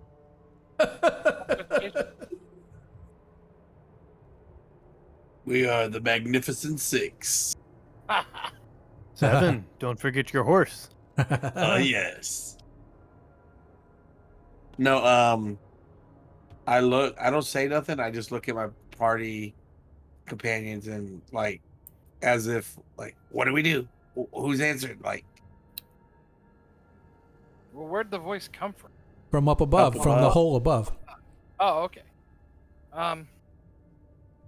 We came to visit. We have snacks. I do, look. I I was got gonna another go drink. with we're gonna be the snacks. Yeah, way to do it. I was gonna go with, it's Bob We Had a Baby, It's a Boy. No reply. I'm gonna say, "Excuse me, Governor." No, I go. It is I, Zadkiel. Perhaps you heard of me. No response. A sphincter says what?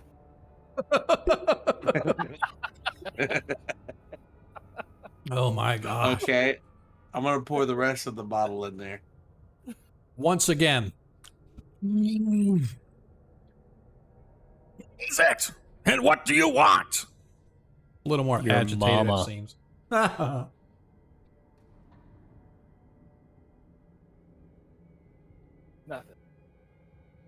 Well, we try. Can we get up there? How far up?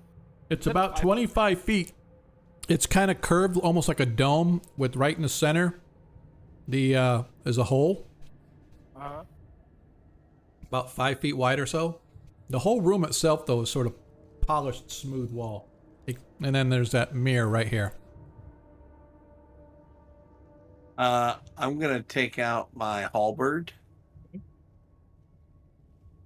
and I'm going to put it in the blade part into the well. Oh, okay.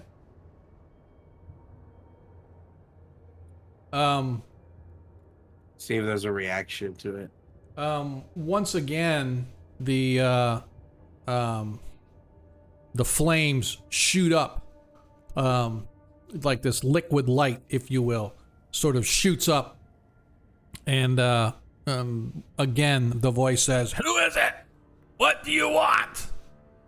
But interesting, as you pull your halberd head out of the water, it's coated in this substance that looked like water, and as you watch, it slowly begins to it coats the head of your halberd, and then it slowly begins to seep its way down the shaft of the weapon. All right, I drop it on the ground. Okay. Takes about not even a minute, but suddenly this oily substance sort of now coats your weapon.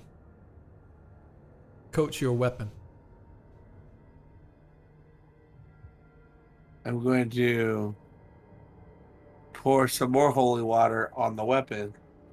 As soon as the holy water hits, every place where the oil covers your weapon, it sort of retreats, if that can be believed, right? It's like taking soap on your finger and putting it in the water and watching whatever's on top of the water sort of get pushed away because of the repulsion of the oil and water.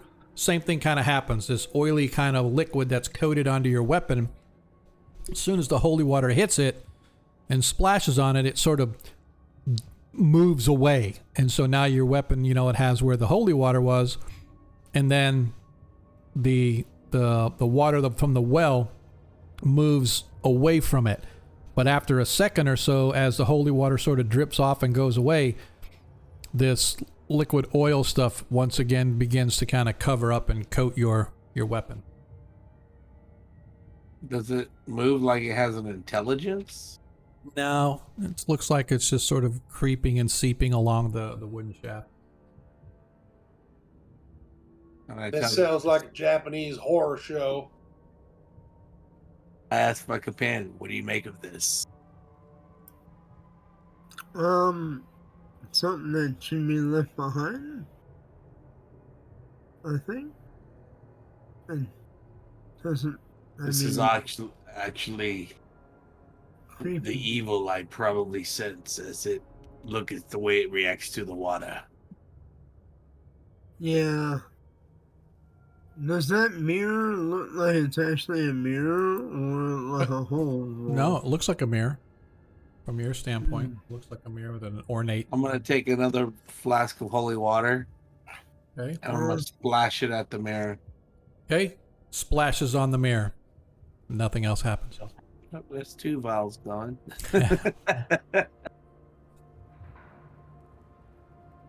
Well, do we want to try to go up that chute? Do we get a grappling hook up there? I think we should go back and check the other doors or something instead. This looks I don't like know, man. this looks like some kind of. Well, I mean, this was. Barris will walk over to the mirror. Is it attached to the wall? Yes. Is there anything behind it? Or is it like what's attaching it to the wall? It looks like it's just hanging up on the wall somehow. However they got it mounted. Is it a glass mirror or like polished metal mirror? It's a heavy, thick black metal, but it's polished to reflect like a mirror. Could we take it off the wall and put it on top of this stuff, this well thing? Yeah, I would say that you're strong enough to sort of remove it. All right, I'm gonna put it on top of this well, and then, Before you do that, you should have the rogue check to see if there's any traps on this thing, or it's a doorway of some sort. oh, good point. I think it might be delayed.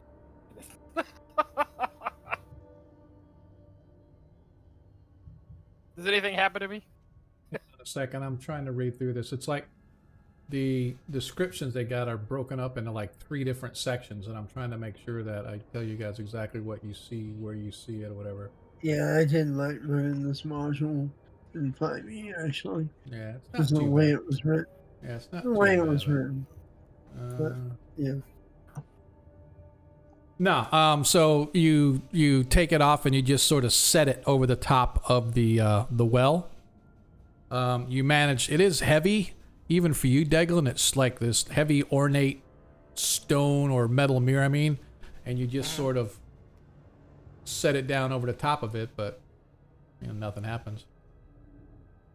Okay. Put it in the well. Well, now we can stand on top of it. Yeah, and it's still that the well is like 3 feet high, and now you got another 22 feet to the ceiling. Right. So that's what I was thinking. Can we throw a grapnel up there? Is that too far?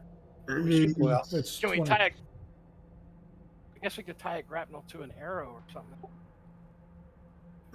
That, or maybe we should investigate the other room. Yeah. I How think we did should you- do how did something you- else. it's so rude. Oh, it's probably some kind of magic thing. Maybe there's nobody at all. Maybe it's one of them ghosts. It's probably some kind of smell or.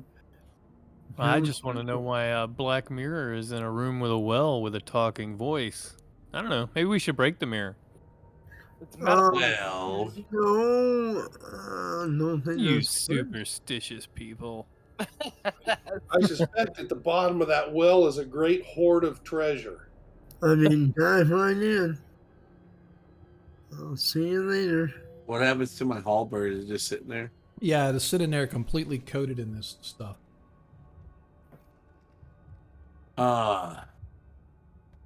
Does anybody? Here, here's I hand you a rag. Well, no. A torch. You have a torch. Oh, yeah. See how it Maybe responds to fire. I hand you a torch and I step back. I take the torch and I touch the halberd. Okay. Nothing.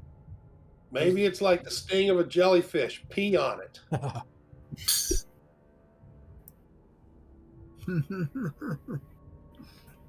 Hmm. I don't know. It's up to you guys. If we don't want to do anything, go elsewhere.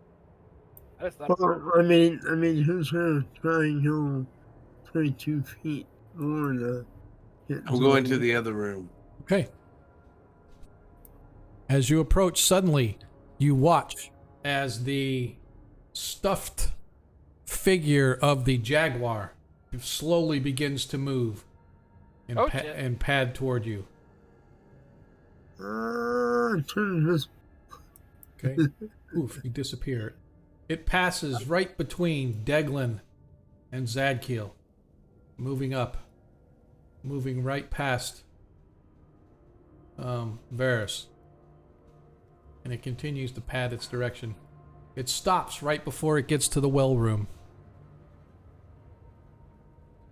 Okay. Why is... That's weird. Well, Oh, Come on in, buddy. yeah. The And water's it fine. turns around and begins to pad back. Okay. Oh, is it a guardian of some sorts? Does not even appear to like notice you guys. Gets back where it started, sort of turns around, arches its back like a cat is wont to do, and then starts the pacing again. I'm gonna grab the mirror and hold it up in front of it. What's your strength?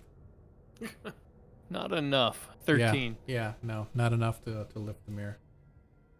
As it sort of pads, it doesn't pay any attention to any of you whatsoever, but it's almost like it knows where you are because it passes past you, and then it sort of zigzags back between you guys as if it knows you're there, but it doesn't know you're there. You know what I mean? Right. Yeah, like we're not even significant. Yeah, but it's like, but it knows you're there because it knows to go around you, but for some reason it doesn't even appear to. I go back to the room and I lift the mirror. I'm gonna look at this pile of stuff down. Okay. As I said, it was basically just a pile of skulls and bones. But if I kick it around with my foot, does it come at me? No. Nothing to give me a search check. As you kick the bones around, you find other stuff in there as well, including what's left of a broken mace head. As it sort of rolls out, the half of the mace has been busted off, so it's got just probably maybe an inch or two left of broken piece of wood that was the ball of the mace was sort of sitting on. But other than that, nothing else.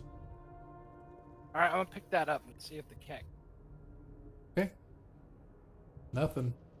It continues to pace back and forth, seemingly ignoring all of you. I want to pick up the mirror. What's your strength? 18, 50 something. Yeah, no, you don't. Okay. You try. You can move it, but you can't like get it to stand up or pick it up by yourself. You're not strong enough. I'm gonna put the mace head in my pocket. I could always chuck it, buddy. Okay, that's not. It's pretty big for a pocket, but okay. Oh, well, I guess I can put it in my. Okay, that's fine. I got you. Oops. I yell at somebody, I need some help, please. All right, I come back up there. Damn, I'm keeping my eyes on this cat. Oh, we lost connection. Yeah, it'll come back. It did that to me a couple times, but it just continues to pace around, Ronnie, seemingly ignoring you completely. Well, that's like my wife. Yeah, I didn't know we were married to the same woman. Isn't that amazing? Mm-hmm. Deglet, help me lift it. Project the surface toward the cat. Okay, so we kind of. Okay. To see if it reacts to it. It comes up as you guys tilt the mirror, and finally, you point. It looks. It stops. It looks in the mirror, and then it turns around and continues its pacing. It's an aloof cat. It doesn't care. As it sits down and licks his paws. You want to give it some food? See if It's it like likes that? every other cat, completely ignores us humans. I try to give it some food. Okay. Yeah, it ignores you. Completely. All right, I'm done. I go, enough of these evil charades. And I throw a bottle of holy water into that.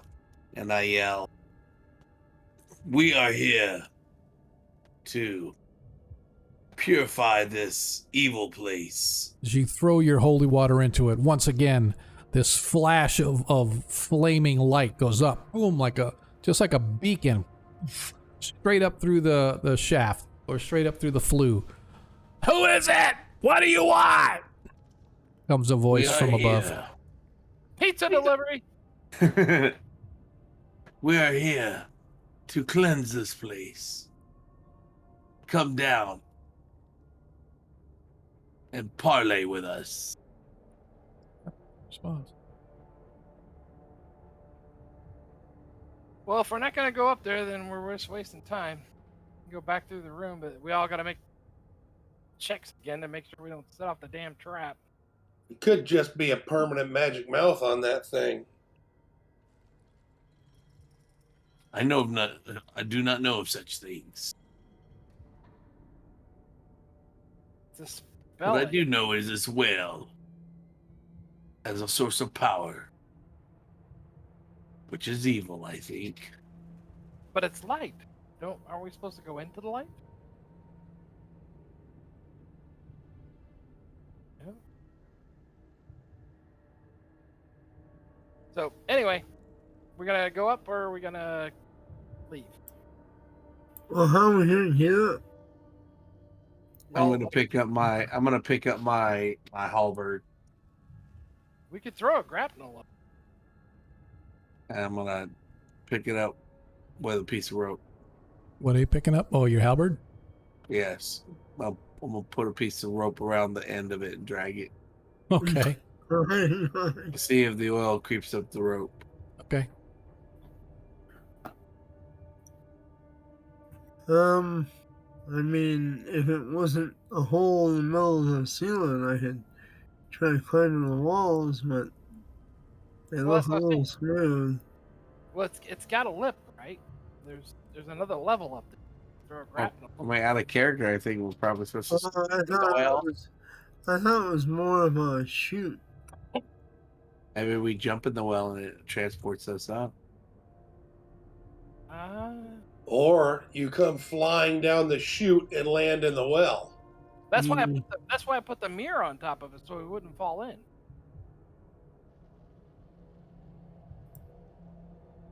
I mean, all right, DM. I'm going to look at my party members. Yep. And I'm going to be like, I'll see you guys in a minuto, and transform myself into a bat so I have that bat radar. Okay. And flutter up that chute so I can scout what's up there and see it. All right. Yeah. Okay.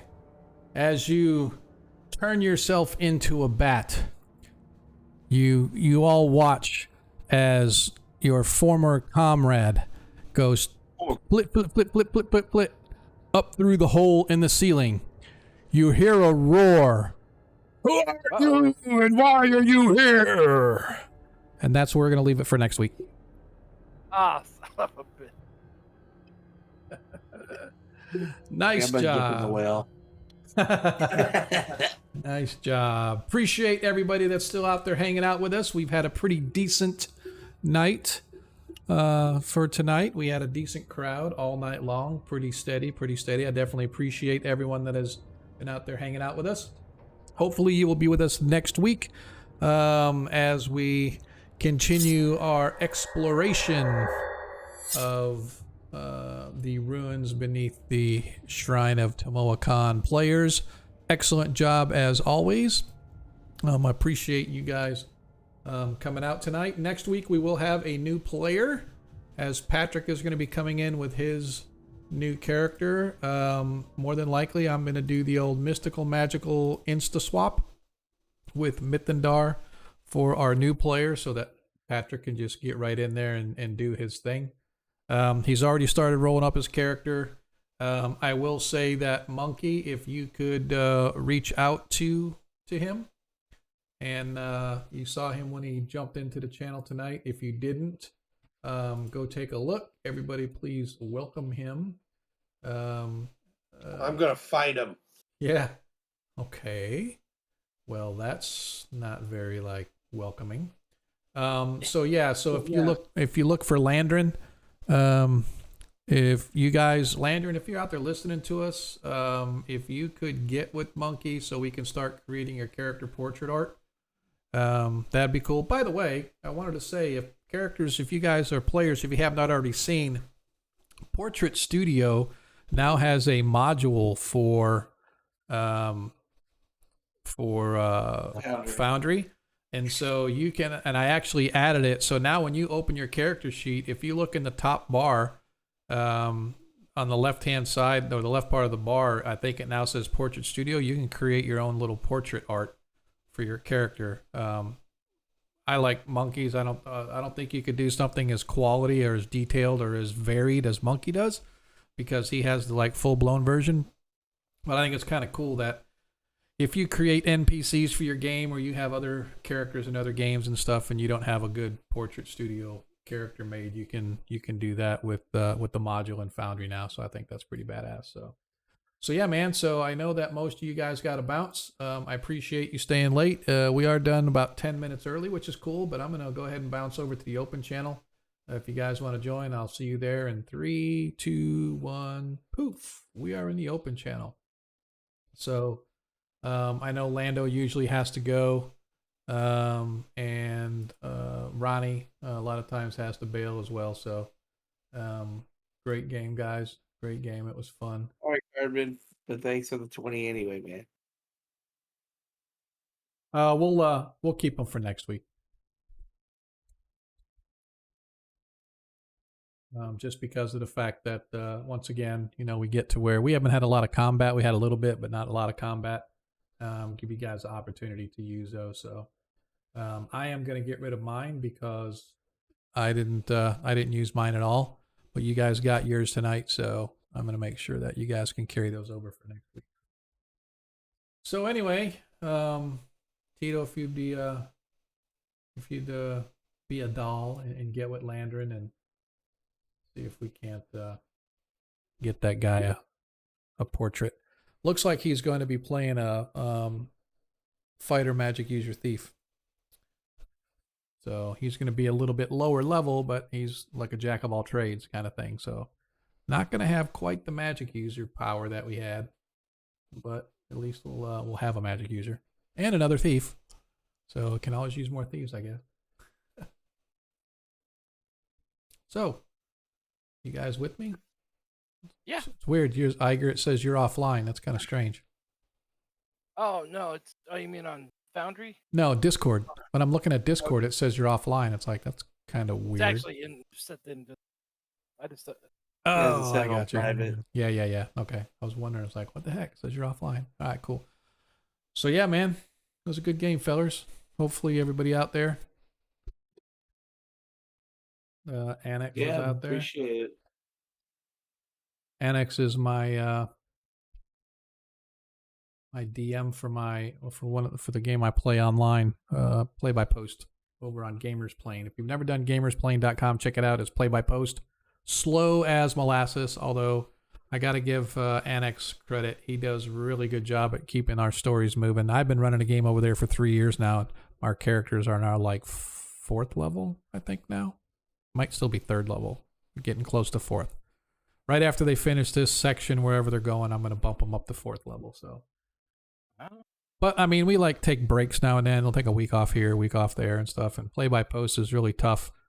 You really have to have the mental, and you have to be kind of organized. Like what I do is I have documents that for every section of the adventure that the players have done, I have notes of everything they've done, NPCs, places in town, stuff like that. Because there's no way I'd be able to keep track of it. In a game where we're doing it like this, it's easier to keep a campaign going because you're doing it all the time. You're able to flesh that stuff out as your party goes. But in a play-by-post, it might take, like combat. You start running combat, it might be a month before combat's over. Oh, wow. Because people don't post like every 5 minutes. It's like 1 post a day, 3 posts a week, whatever the agreed upon schedule is. And I always said 3 to 4 posts a week, but a lot of times we don't meet that, but I try. But that's why as a DM, I have to go in and I have to progress the storyline significantly and then the players can write their replies into that. The good thing, or the best thing about that is, number one, I can get very rich and detailed in my game, and I don't have to remember everything because I got notes on everything, so that helps me remember. But the downside is it takes freaking forever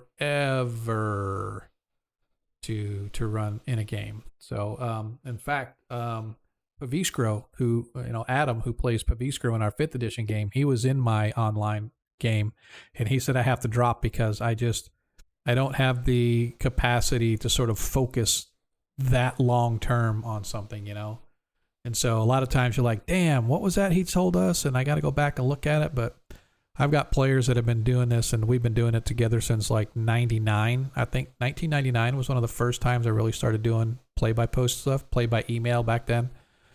Yeah.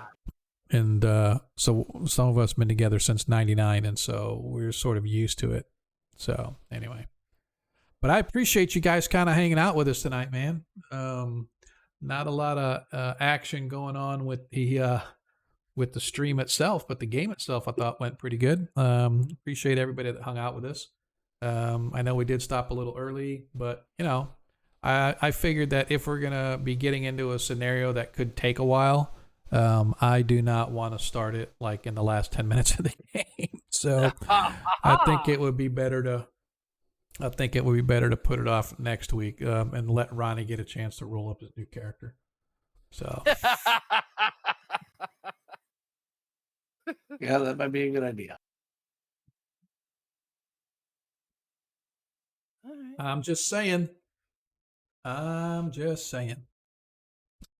Put it out there for real, but Ronnie is going to be in a world of hurt. But we'll see. We'll see how it goes.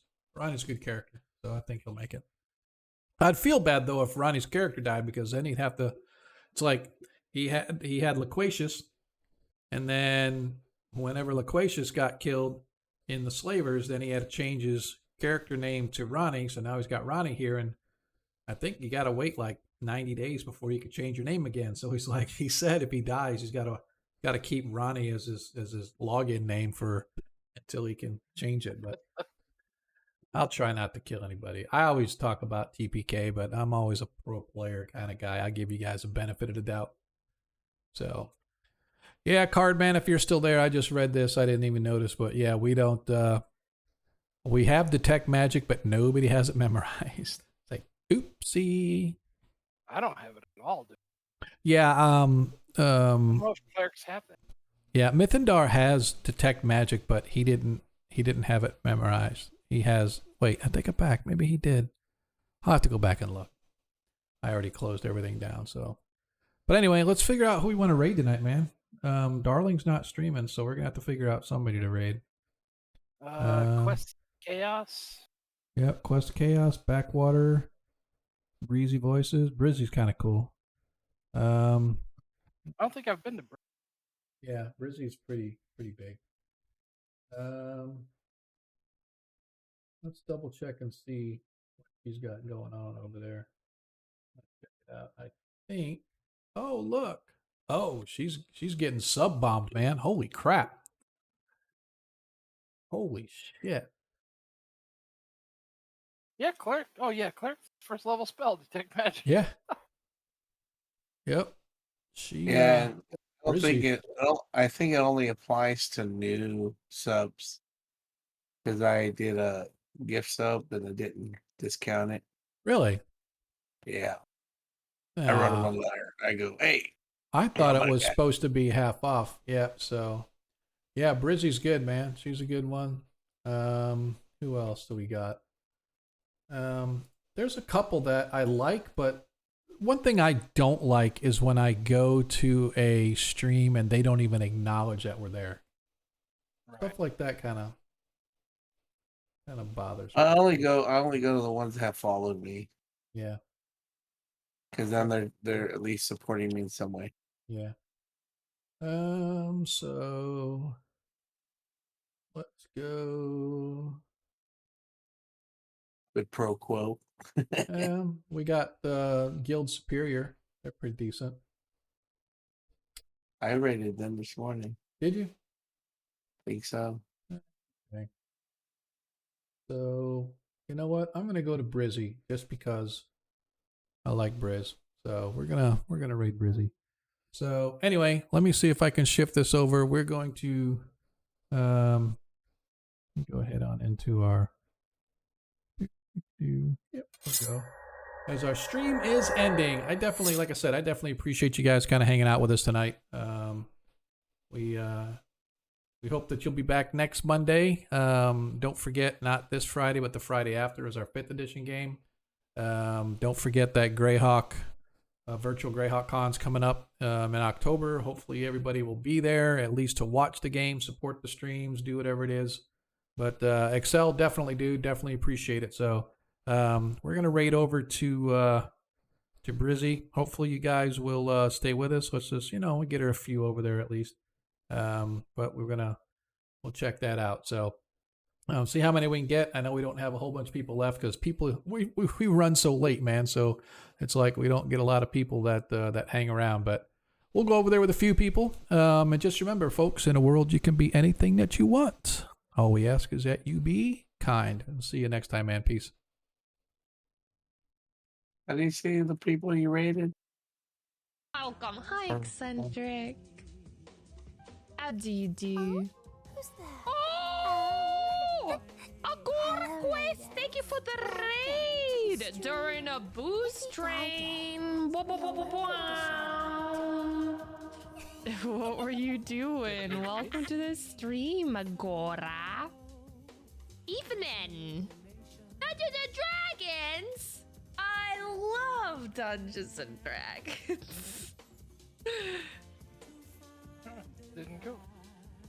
You didn't go? What you playing? What's No. going on? Oh no. I'm still seeing. Oh no, my camera. Why? I'm I there. noticed.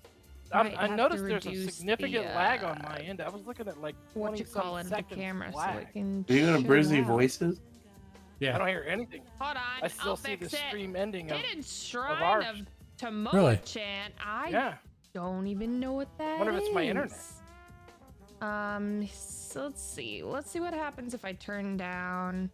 For Just what? the intranets. Beep, beep, beep, beep. Yeah, it's still See, stream now we're ending. fixed. It's not even I'm just gonna be a little Oh. more changed or anything. pixelated than before or whatever. But that's... Oh, look at him. You see a little bit of both dogs. Old TSR adventure. Ha ha ha. That's so weird. It's still there. Competition mod. Wait, what's competition mod mean? Ah! Comments people think are nice but aren't. Comments OMG, people think you are nice, stream. I used but to aren't. watch your You YouTube. stream, I used to watch your And YouTube. Katie I and loved your Lena collabs and with miss Tesla your and red Kitty and hair. Lena and miss your red hair. Ah, true. Oh my god. I used to watch you all the time. Bitch, what happened? The red hair thing isn't nice. I miss your red hair, aka You ever watch that movie your Darkness current Rising? hair sucks. Yeah. Yeah, I Yeah. got permission to use their footage. Really? But your pillowcases Yeah. don't miss your red hair. I True. I wrote bet that your in my mask and I was pillowcases like, True. hey, don't you miss want your to red use hair. Towels. some of your footage in some of Nor my alerts? And I said, yeah, go tiles for in it. my bathroom. Yeah. So I Yeah. downloaded oh, I have the to movie fix just the now, dog so I'm cam gonna also. try this trigger fire to see. I should have make some known. I should have things to see if known. they It work. couldn't handle I'm still it. trying to learn how to do that. Did it fix? No, it didn't. I had to refresh screen. Oh, why is the frame rate on 30? There we go. Maybe this? Oh. Oh, there we go. Okay. I should probably move the trash. She's can. got, her goal is 600 subs and she's got 519 right now. That's freaking badass. What? Oh, the Brizzy girl? Yeah. Agora Quest! Well- Welcome to the Brizzy Man family! Thanks for taking advantage. I cannot Are you speak still with streaming? this No. delay on Okay. my No, I'm voice. not. Um, Yeah, Thank you for